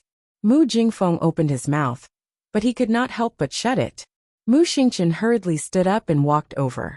Seeing this, Mu Rochuan hurriedly followed. Her eyes were filled with mockery as she said, "Big brother, did you see that? She's like a lunatic, attacking others just like that." The Long family's Long Chong merely called her cousin. Is there a need for her to flip out like this? Even if she looks down on the Long family, she shouldn't indiscriminately attack others like this. Mu Rochuan sneered. She dares to be so rude in front of His Majesty in the main hall. If this isn't a breach of etiquette, then what is? Don't spout nonsense if you don't know. Mu Xingchen turned around and glared at Mu Rochuan. His Qiao Qiao wouldn't get angry for no reason. He naturally did not know what these Long family members had done in the past. But now he knew. As members of the Long family, they actually colluded with outsiders to attack their own family for some benefits. Such people with such low morals and improper conduct actually had the face to claim kinship with the Crown Princess. What was the point of not beating them?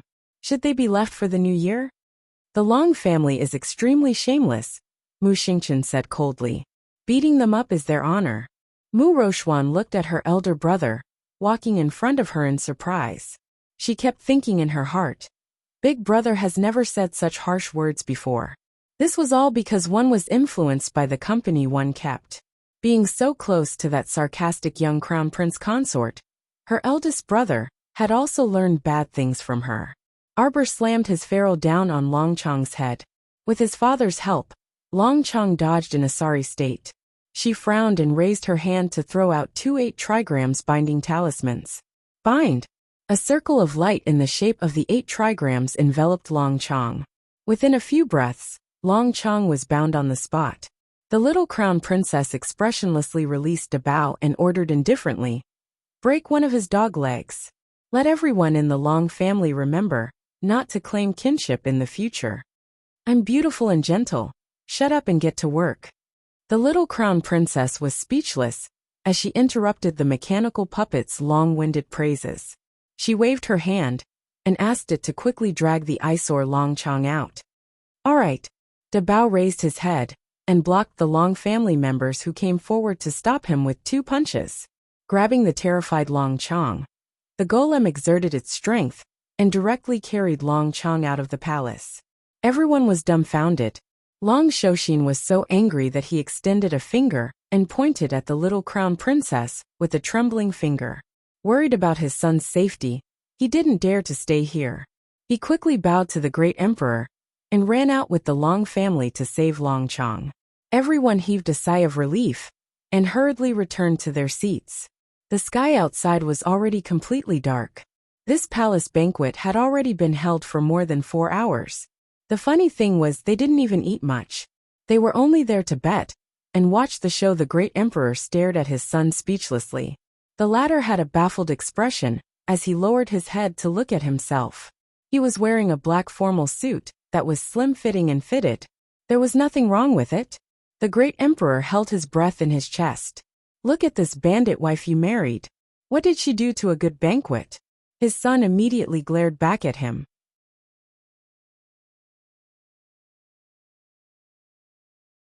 Chapter 2736. Can you blame my wife for this? Can you blame her? Prince Emo glared at his father. Was she the one who wanted to compete in that competition? Was she the one who humiliated the National Security Agency? Was she the one who instigated those ministers to bet on the National Security Agency's victory? Was she the one who deliberately targeted the Long family? Not at all. It was all these people who came up and asked for it. The emperor was so angry that his eyes hurt. He didn't want to look at his son anymore. This brat only knew how to help his wife. He hadn't even reprimanded him. He only glared at him a few times, and he immediately wanted to protect his wife and glare back. He couldn't bear to look at him. The crown prince held his wife's hand and sat peacefully at the side, revealing an innocent expression that said, "What did we do?" The emperor's anger was stuck in his chest. He couldn't scold or let it go. He couldn't help but secretly grind his teeth. "All right, serve the dishes." After so long, not all the dishes were served. It was better to let them eat and scram. The ministers had lost a lot of money and were feeling the pinch in their hearts. When they heard the emperor's words, they all swore in their hearts that they would definitely eat it back. But they had lost so much money. Could they eat it back? Left Prime Minister Chen Chaoji was about to cry. He had invested 10 million spirit coins. His family's income for several years was gone, and he had even thrown in his salary for so many years. The tigress beside him secretly pinched his arms, twisting them until they were bruised. This was still at the palace banquet. The tigress couldn't flare up. When they returned home, there would definitely be chaos for a while. There would be no peace at home. If he had known, he would have learned from the calm Gao Baran. Even if he had invested in the little crown princess, he hadn't invested too much money. Regardless of whether they lost or not, they would still be able to live the rest of their lives, right? It was all his fault. No, it was that madam of the National Security Agency. She said that she was invincible, but in the end, she was useless. In an instant, she was defeated by the crown princess. Chen Chaoji's heart was bleeding. He didn't know how to live the rest of his life. He only felt very lost. Madame Chen, who was beside him, was already pouting. She had been glaring at Chen Chaoji with narrowed eyes. Just now, she had already said not to invest so much, but this man kept comforting her, saying that Mrs. Guo would definitely win. And the result. Madame Chen felt like she was about to go crazy. Her savings for the past few years had all been squandered by this man in one night. Chen Baojia was naturally in a bad mood. Seeing the little crown princess in the limelight, it would be strange if she felt better. Moreover, her parents were quarreling. so she didn't dare to say anything. She could only sit there gloomily. Like the Chun family, there were many officials who had fooled themselves because of their blind trust in the madam of the National Security Agency. He really couldn't go on living in the future. The madam of the National Security Agency had tricked all the civil and military officials of the imperial court. Everyone's mood was in turmoil, and they all wanted to cry. On the other hand, Imperial Censor Wang, Imperial Censor Jiang, and the others were beaming with happiness. It was a pity that he had blindly trusted the crown prince. He felt that it was impossible for the black-hearted couple to lose. As expected, ha ha ha ha ha.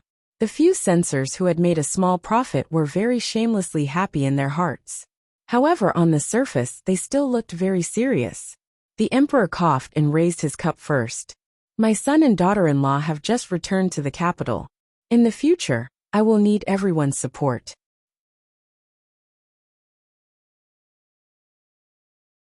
Chapter 2737. Since the emperor had already said so, the various lords and family heads also hurriedly cried silently, expressing that they would definitely get along well with the black-hearted couple, smiling on the surface, but crying on the inside. This was the truest portrayal of the hearts of the various lords and patrician families. I heard that eldest Miss Mu received an invitation letter from the Imperial Academy. A voice rang out with a laugh. Everyone turned to look at the source of the voice, and saw that it was Gu family's family head, Gu Daochang, who had always been on good terms with the Mu family. My son Gu Yishuan just happened to receive an invitation letter as well. Why don't he travel together with eldest Miss Mu? Family head Gu said with a smile. Mu Rochuan clearly felt honored that family head Gu had specifically mentioned the invitation letter, and she smiled faintly at family head Gu. Her gaze then turned to the man behind family head Gu, who had a long face and slightly narrowed eyes. She smiled and said, Rochuan would be more than happy to travel with Sir Yishuan. Ha ha ha. Family head Do also laughed. Our Do family also has 4 juniors who are going to participate in the test. Why don't they all go together? It'll be more lively. Mu Jingfeng's face, which was originally smiling, instantly stiffened. Their Mu family only had 1 Mu Rochuan going to the Imperial Academy, but the Do family actually had 4. He wouldn't know if he didn't compare. But once he did, his heart ached. Then Yongqian, you can go with them. Family head Shi also chimed in. Sure, Yongqian promptly shook her head. I'll go with Miss Qin. The Qin family had even more people going than the Do family. When the time came, Qinwen would definitely go with Sir Omega Kotoku and the rest. Then, she would naturally be in the same team as Sir Omega Kotoku. Sure, Yongqian made a small calculation and looked up at Miss Qin with a fawning smile. Qinwen didn't comment. She didn't care. Who didn't know about Sure Yongqian's little thoughts? The entire capital knew that she wholeheartedly adored her second brother. Everyone cheerfully talked about their juniors going to the Imperial Academy to participate in the test, but they had already forgotten some of the unpleasant matters from before. Suddenly, a discordant voice cut through the joyous laughter of the crowd. It was a bit shrill as it said, Didn't the Crown Princess also return to the Mu family? Could it be that the Crown Princess did not receive an invitation from the royal school? Everyone's eyes were focused on Zhongli Mansion's second miss, Zhongli Jiwei. Was there an end to this? After finally stopping for a few minutes, Miss Zhongli's flames of war were about to burn the Crown Princess again. Everyone felt a headache coming on. From the looks of it, that Crown Princess wasn't someone who was willing to suffer a loss. Why didn't she know her place? Why did she have to poke at others for no reason? The little fatty glanced at Miss Zhongli, put down his chopsticks and snorted. What's so great about the Royal Academy? Our Jojo doesn't need to go to the academy to study. That's right, our Jojo doesn't know anything. Why do you insist on going to school to study? What a joke. Qi Xianxian put down her chopsticks and looked at Miss Zhongli impolitely. Who are you? Are you looking for trouble? Cough, this is Great General Zhongli's second miss, Zhongli Jiwei. A madam at the side tried to smooth things over, and couldn't help but advise. Miss Zhongli, she is also a straightforward person. She says whatever she thinks. If she has offended the Crown Princess, please forgive her. Let's just eat. Why are there so many problems?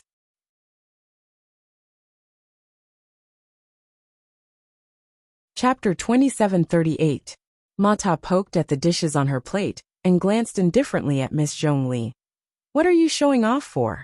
Do you want to compete with us? I think it's lively enough today. If Miss Zhongli wants to compete, our Seacombe Planet Battle team will accept the challenge. All the officials instantly acted in unison and hurriedly reached out their chopsticks to pick up a few dishes and put them into their mouths to chew. Some even picked up their favorite dishes. Afraid that they wouldn't be able to eat the dishes if the commotion started again, Emilienne glanced at them and silently twitched her mouth. Thinking about it, these officials were also quite miserable. Not only did they lose several years' worth of salary in the time it took to eat a meal, they might not even be able to eat a few mouthfuls of food now. Zhongli Jiwei looked at Qi Xianxian and the others with a dark expression, unable to restrain the anger in her heart. Those people weren't even born and raised in the divine continent, yet they dared to be so impudent in front of her, the miss of General Zhongli's estate? Wasn't it all because the crown princess gave them the guts? If it weren't for this crown princess obstructing them, with her identity as the second miss of the Zhongli estate, she might have already entered the crown prince estate. Why would she still need to endure their attitude here? Thinking of this, Zhongli Jiwei's expression became even more gloomy. Jiwei, why aren't you apologizing to the crown princess yet? A dignified woman beside Zhongli Jiwei smiled and said, You're too insensible, child. This woman was General Zhongli's second wife, Zhongli Jiwei's biological mother, Madame Ma. She stood up and bowed in the direction of the young crown princess. Smiling, she said, Jiwei has offended you, and I hope that the crown princess will forgive her. As for what she offended, Madame Zhongli didn't say. Anyway, everyone was well aware. Wasn't it because second Miss Zhongli's outstanding talent that she received an invitation from the Royal Academy, while the young crown princess, as a daughter of the Mu family, didn't receive an invitation? Madame Zhongli wanted to apologize, because she was afraid that the young crown princess would fly into a rage out of humiliation and vent her anger on her daughter Jiwei. Everyone cursed in their hearts and secretly glanced at the little crown princess. He couldn't help but be speechless. The crown princess's stoic face didn't reveal any emotions. She sat there like a jade carving, watching their performance, as if she was watching a clown. That look in her eyes was filled with disdain. It was hard for anyone not to notice it. The great emperor frowned and said coldly, Enough, let's not talk about other things. I want to make an announcement. Zhongli Jiwei secretly gritted her teeth. Her heart was filled with doubts. Wasn't it said that the emperor hadn't acknowledged the identity of the little crown princess? Why did it feel like the emperor was protecting this damned crown prince consort in every way? This was really strange. The crown prince and the crown princess have always held their wedding ceremonies in the lower star field. The great emperor looked at his subjects expressionlessly and said, I have decided to hold another wedding for them. Let's set it for today, 3 months from now. Chen Baojia, Zhongli Jiwei, and the other girls felt dizzy and didn't know what was going on. What? The great emperor actually decreed that he would personally hold their wedding ceremony. That means he acknowledged the identity of the crown princess? Chen Baojia almost spat out a mouthful of blood. Her entire person was a little dizzy. Even His Majesty acknowledged the identity of the crown princess. Then what about her? Chen Baojia was flustered. She really wanted to ask the madam of the National Security Agency.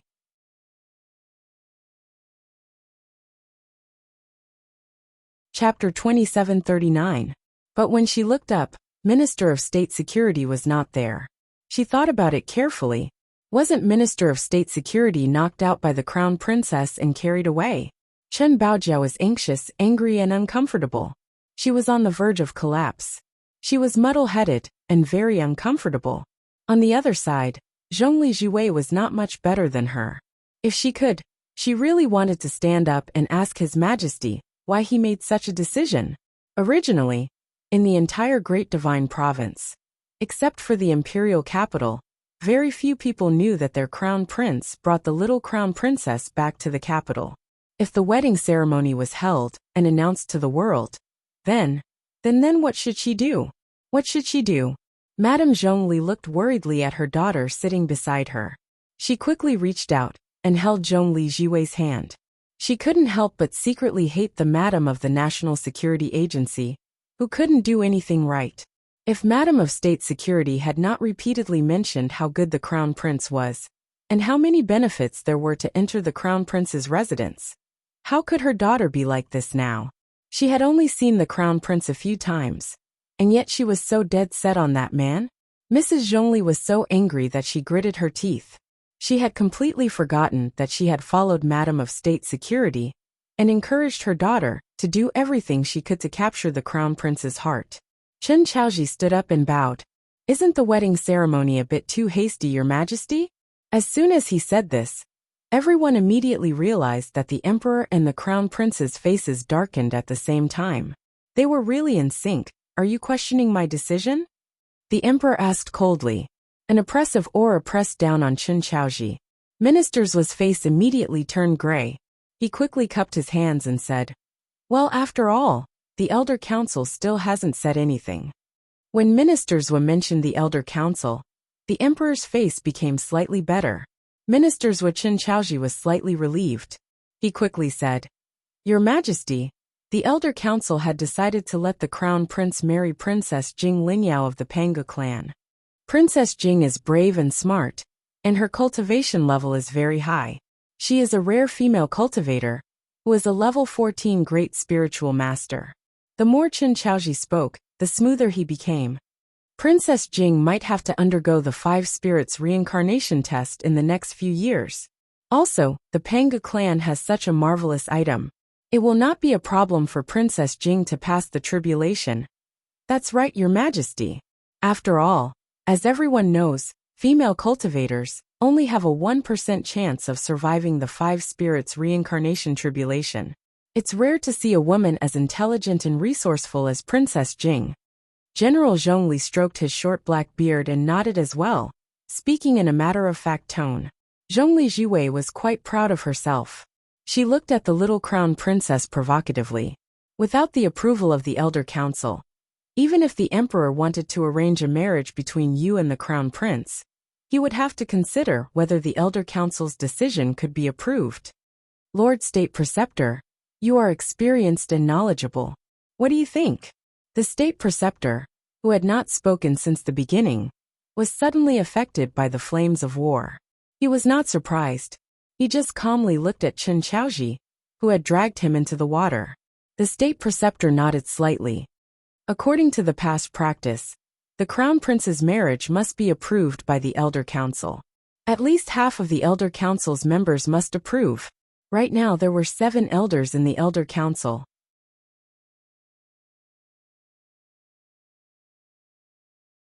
Chapter 2740.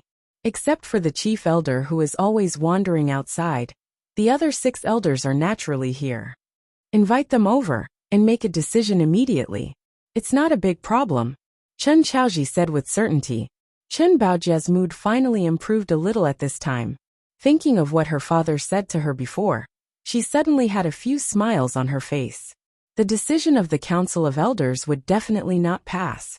As long as the Council of Elders' decision was not passed, the little Crown Princess would not be able to officially become the Crown Princess of the Divine Land. As for Jing Linyao, before the Crown Prince came back, they had already asked Jing Linyao for her opinion. Jing Linyao did not have the slightest intention to oppose the Crown Prince taking a concubine, and it seemed that she did not care about men at all. This was good. After the marriage in the future, the worse the relationship between Jing Linyao, the Crown Princess, and the Crown Prince, the more opportunities Chen Baojia could take advantage of. It was just that Zhongli Jiwei was very annoying. With the power of the general's mansion, they would definitely arrange for her to marry into the mansion. But Chen Baojia was confident that with Zhongli Jiwei's IQ, she would definitely be left behind a few streets behind. Lord Jojo did not know at all that in the hearts of the people present, there were surging winds and clouds that were surging like a storm. Even if she knew, according to her idea, it was enough to slap her to death with strength. There was no need to talk nonsense. She coldly looked at the people jumping up and down, and did not say a word. Mo Lusheng was a little angry. He thought that Chen Chaoji was really getting bolder and bolder. Now he was actually using the Council of Elders to suppress him? Did he think that he cared about the existence of the Council of Elders? Looking at the fierce eyes of the great emperor, everyone did not dare to breathe loudly and silently lowered their heads. All the officials, including Chen Xiaoji, felt a strong pressure from the great emperor from top to bottom. Everyone felt that the great emperor was not what they thought. The great emperor casually said that he would hold a wedding ceremony for the crown prince and crown princess. The great emperor was serious. I have made up my mind. The great emperor coldly spat out 4 words. Suddenly, a little eunuch outside the door hurriedly reported, 4th elder, 5th elder, 6th elder, and 7th elder request to see your majesty. Good. This Chen Xiaoji was indeed bold. He actually had such a trick up his sleeve, and was waiting for him here. He didn't know when his courtier had gotten so close to the Elders' Guild. At this time, Chen Xiaoji was also secretly wiping his sweat and cursing in his heart. He wasn't the one who invited the elders over. Although he had mentioned this to the 4th elder in advance, how could he arrange for all the elders of the divine land to suddenly appear here at the same time? Moreover, he didn't know that the great emperor would suddenly mention the wedding banquet tonight. How could he have the time to prepare? Therefore, it must have been arranged by someone else. This person's methods were exceedingly powerful. However, now that this person with extraordinary means was hiding behind the scenes, Chen Xiaoji would have to take the blame. Chen Xiaoji felt even more uneasy when he saw the great emperor's piercing gaze. He wondered if the great emperor would take this opportunity to remove him from his position. Chen Xiaoji's body trembled. He quickly thought that this was impossible. Although the great emperor was violent, he was usually more reasonable. After all, he was the left prime minister Chen Xiaoji. If the great emperor wanted to remove him from his position, he would have to consider the consequences. Prince Emo coldly curled the corner of his mouth. He held the little girl's little hand and gently squeezed it.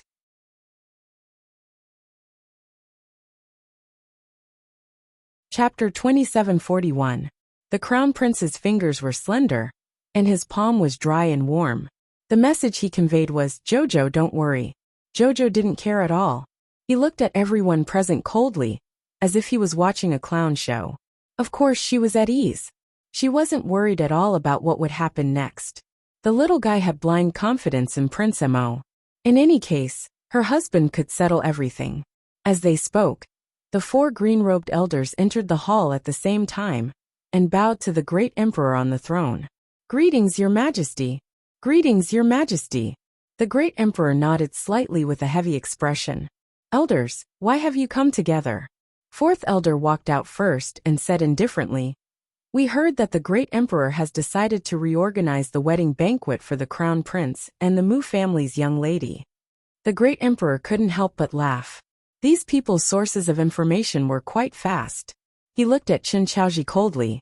Chen Xiaoji was about to break out in a cold sweat. It was a great injustice. Thinking about it, it was obvious that he couldn't have used a special method to inform the elders. The Elders' Guild has passed a resolution. We don't agree with the crown prince marrying Miss Mu. As they spoke, a slightly short elder suddenly jumped out and waved his hand. No, I don't disagree. 5th elder. The 4th elder glared at him in exasperation. 5th elder pursed his lips. Then I don't disagree. 4th elder ignored him and said directly to the great emperor. In short, 6th elder, 7th elder. And I don't agree with the crown prince marrying Miss Mu. What's the use of you not agreeing? Arbor said coldly. His words made everyone's jaws drop. Hey miss, this is the Elders' Guild. Do you have to be so arrogant? You can be considered the first person who dares to speak in such a manner in front of the elders of the Council of Elders. Didn't you see that even the great emperor was quite respectful to the elders? This crown prince has already married the crown princess. Emo Lien said indifferently. I'll marry her even if you don't agree. That's it. The great emperor didn't say anything. He just looked at the elders coldly. Usually when he was being insulted, he always felt that his lungs were about to explode from anger because of this pair of brats. Now that he saw someone being insulted by the young couple, he felt an inexplicable sense of pleasure. Was it appropriate to rejoice in others' misfortune? The 4th elder's face darkened. He cupped his hands and said to the great emperor, Your Majesty, There have been rules since ancient times. The Council of Elders of the Divine Land has the right to decide on the Crown Prince's wife. This is also for the future development of the Great Divine Land. Mu Jingfeng could not help but ask coldly, "Why? Did our Mu family's ladies make you feel wronged?" Mu Rochuan couldn't help but be stunned. She looked up at her father. This was the first time she saw her father standing beside the little crown princess and speaking up for her. This is probably for the sake of the family's interests, Mu Rochuan thought. Mu Rochuan wasn't the only one who thought so. The little crown princess herself also thought so. Would Mu Jingfeng be so kind as to help her? Wasn't it because she was the Mu family's daughter now? If she was slapped in the face by the Council of Elders, their Mu family would feel bad about it. Family head Mu, you've misunderstood. Mu Xingchen sneered. Misunderstood? Then why do you keep saying that you don't agree? My sister's marriage isn't up to you to decide.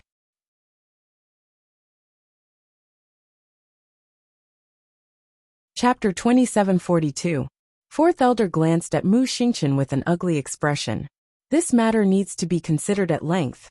Whether Miss Mu can become the crown princess of our divine prefecture still needs to be tested by the Council of Elders.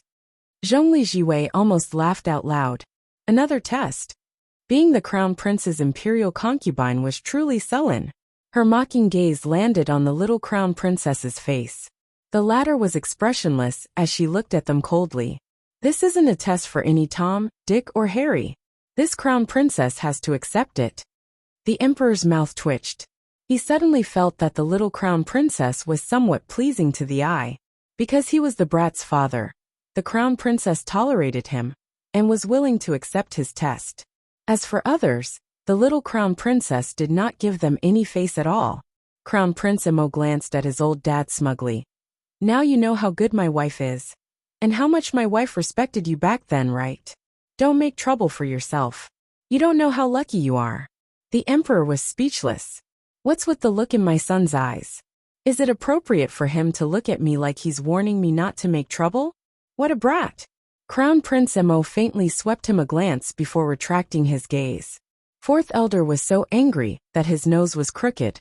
This girl actually dared to say that the Council of Elders is a Tom, Dick, or Harry. She really has guts. Even if the 7 elders don't agree, my wife will only be Jojo alone. Emolien said coldly, do you think that you can order me around and do whatever you want with just the few of you? A terrifying aura surged from his body, and a heavy pressure rushed towards the elders. Did he, Emolien, need their consent to marry anyone? What a joke! Their opinions were not important to him at all. 7th Elder's face darkened, but he could not help but be pleasantly surprised. The Crown Prince's aura had far surpassed the divine realm. Could it be that he had advanced to Mystique Venerable rank? A Mystique Venerable rank in his early 20s? Was he trying to scare people to death? With such extraordinary potential, how could he find a pitiful 3rd-level spirit realm cultivator as his wife? No, they were not worthy at all. Only someone as stunning as Princess Jing would be a good match for the Crown Prince. Other than the 5th Elder, who had a look of disapproval, the other 3 elders became even more determined. Your Highness, please reconsider. You came here rashly and spouted nonsense? Have you asked for 2nd Elder and 3rd Elder's opinion? Emolien sneered. Ever since the Chief Elder disappeared, the entire affairs of the Elders Guild were managed by the 2nd Elder and the 3rd Elder. In other words, these two were the representatives of the Elders' Council. The 4th Elder was taken aback. 2nd Elder and 3rd Elder are still in closed-door training these days. This prince has already informed them. Wait a moment. Prince Emo coldly said.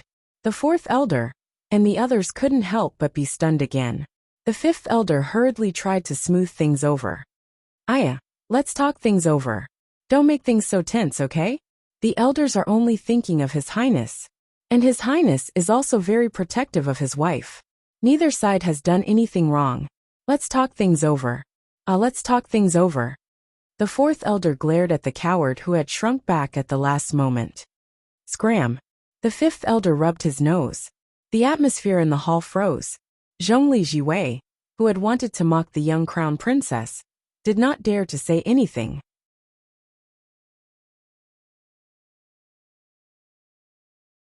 Chapter 2743.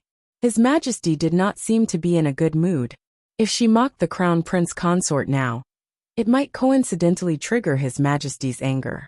She didn't want to get into trouble. Moreover, at this time, she could just watch the Elders Guild scold the Crown Princess. She didn't need to stand up for herself. Zhongli Jue was proud and looked at Chen Baojia. However, Chen Baojia was a little worried. Her father had offended His Majesty just now. She didn't know if he would be punished later. The whole hall fell into silence. Other than the sound of people drinking and eating, there was no other sound. Flutter flutter, a slight sound of wings flapping came from outside the hall. It was already 10 o'clock in the morning. The banquet had been going on since the evening. Poor people, they hadn't eaten much. Trouble seemed to be coming one after another. Hearing the sound, everyone's hair stood up and they turned to look. Could it be that something else had happened? Suddenly, a mechanical wooden bird flapped its wings and flew in from outside the hall. It glided over everyone's heads with a pure gold invitation letter, stamped with a circular seal in its beak. It's an invitation letter, Mu Rochuan exclaimed. The other young people who had received invitations also couldn't help but exclaim. Why was the invitation letter sent to the palace? Was it to invite the Crown Prince? Everyone's gazes all turned towards Crown Prince Mo. Some were in admiration, some were in awe, but even more were full of reverence. The Crown Prince of the Divine Province was extraordinary. He had just returned, and he had already received an invitation letter from the royal school. The Crown Prince suddenly turned his head and looked at his little wife. He had a feeling that there was a 99% chance that this invitation was directed at his Jojo. The mechanical wooden bird flapped its wings and accurately flew to the table in front of the Crown Prince. With a puff, it spat out the 8 invitation letters in its mouth in front of the Crown Prince. Then its mouth opened and closed, and a magnetic male voice came out. Hello, I'm the principal of the royal school Yin Piaomiao. Arbor Qi Xianxian, Duanmu Qing, Ko Hongwen Mata, Lu Yu Jiang Xiaoxin Huatao.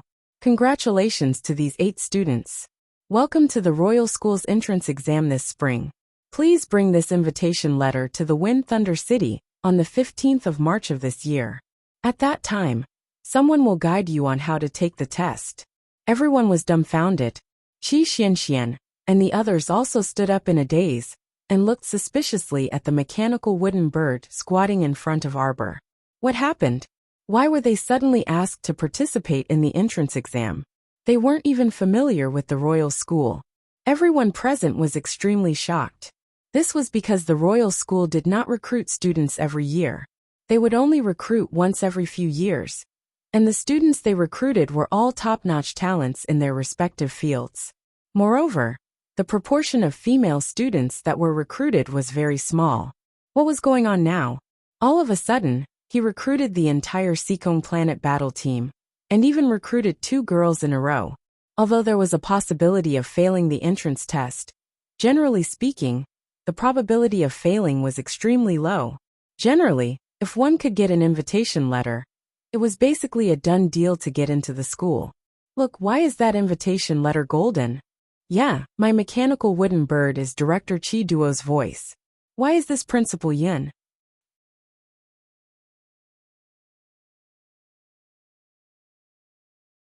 Chapter 2744. Could it be that Principal Yun personally invited the Crown Princess and the rest to join the Seekong Star battle team? How was that possible? Zhongli Jiwei's expression was practically distorted as she glared at the little Crown Princess and the rest in disbelief. She didn't believe it. No matter what, she didn't dare to believe that Principal Yun would actually personally invite the little Crown Princess to participate in the entrance test. On the side, Chen Baojia was also so angry that her lungs were about to hurt. Her charming eyes darkened as she looked at Arbor. No matter how angry she was inside, she still revealed the most appropriate sweet smile on her face. Congratulations, Crown Princess. Chen Baojia revealed a pleasing expression and said with a smile, We were just saying that the Crown Princess didn't receive an invitation, but she's here now. Mu Jingfeng also felt his face glowing, and he couldn't help but laugh out loud. And it's even an invitation personally sent by Principal Yun. He emphasized again, intending to remind the various family heads that his daughter couldn't be mentioned in the same breath as other families' children. The difference in the invitation was like heaven and earth. Unexpectedly, it attracted Family Head Do's sneer. Family Head Mu, are you misunderstanding something? Principal Yun invited the Arbor students, not your Mu family. Mu Jingfeng instantly felt unwell when Family Head Do brought up the matter that he had deliberately ignored earlier. If this wasn't a slap in the face, then what was? The emperor was in a good mood and nodded. Since the crown princess also received an invitation, then go with the crown prince when the time comes. Your brother Zheng is also in the academy, so he can also give guidance when the time comes. Second elder and third elder seek an audience. Invite them in. The emperor paused and glanced at his son. Could it be that second elder and third elder were already standing on the little crown princess side? If not, why would his son make such an arrangement? The emperor felt that he had discovered the truth. He looked at the two elders who walked into the main hall and revealed a smile, as if he was looking at an ally. It's been hard on the two elders to specially come out of seclusion to uphold justice for my son. It's what we should do. The two elders were dressed in black robes. One of them was slightly thin and had a brandy nose. He was in high spirits and his eyes were bright. The other person was short and chubby. He wore a minister's hat on his head. When he walked to the center of the hall, he looked at Arbor and blinked. Jojo was expressionless. Arbor had seen these two old men when he was in Shuntian Prefecture, so he naturally knew them. That old man with rosacea was an alcoholic, and had even robbed her of her winter fruit wine. Later, when the Jing family of the Panga clan sent people to hunt her down, the old man even tried to clean up the mess for them. Although it was the emperor's idea, it was also the old man's fault. For the sake of the Crimson Nimbus boat that he had given him, Jojo decided to look down on him a little less. The fat old man had snatched a pot of porridge from her. He was simply a glutton. When fourth elder saw that his two old brothers had also come, he couldn't help but feel a little embarrassed. He asked embarrassedly, second elder, third elder, why did you suddenly come out of seclusion? If you don't come out of seclusion, are you going to overturn the heavens? Second elder scolded fourth elder, his brandy nose trembling slightly in the air. Fine. He had to regain the good impression of him in front of the little girl. For this reason, he had to fiercely make his presence known before third elder. Fourth elder looked at his brother with a dumbfounded expression. He didn't understand who he had offended, and why he was suddenly being scolded. These 2 days were extremely busy. If there wasn't enough time to add 2 chapters, then let's add 1.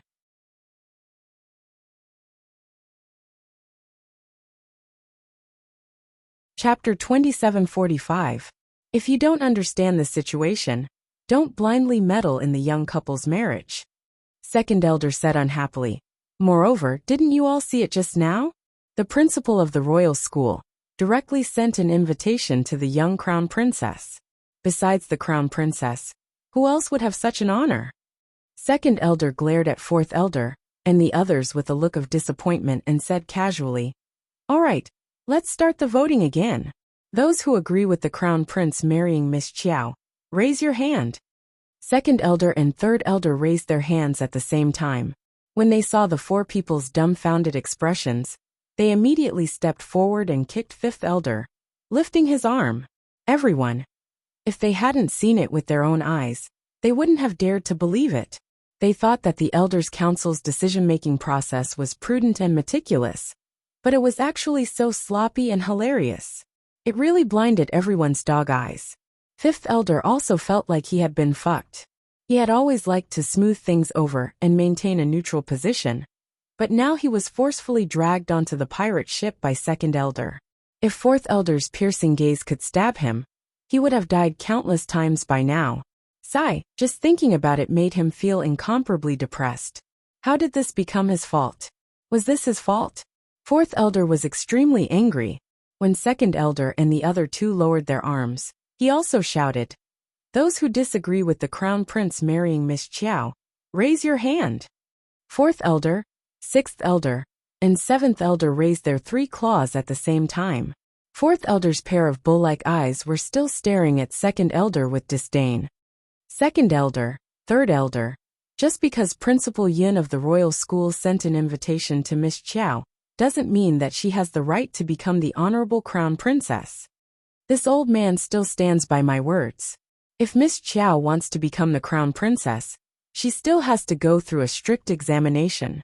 Zhongli Jiwei silently gave fourth elder 18 thumbs up. In her heart, she naturally felt that fourth elder's words were very reasonable. Who said that receiving an invitation meant everything?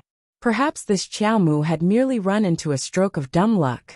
Second elder looked at fourth elder, and the other two as if they were fools. He said angrily, "You three old things don't cause trouble all day long." Fourth elder had an aggrieved expression on his face, as if he was saying, "Second brother, how dare you scold us like that?" He glared at second elder and said, "Second brother, although the matters of the Elders Guild are usually handled by you and third brother, but we also have the right to make decisions." "That's right. That's right." Elder 6 and Elder 7 nodded along with Elder 4. "We also have the right to make decisions." "Second brother, third brother, you can't be so obstinate and opinionated." That's right, that's right." He even dragged old fifth onto the pirate ship. "What you're doing is irresponsible to the crown prince." The 6 elders rolled up their sleeves and were about to fight in the main hall. The great emperor's eyelids twitched, and he hurriedly said, "Everyone calm down." The old man with rosacea took a deep breath and stared at fourth elder with bright eyes.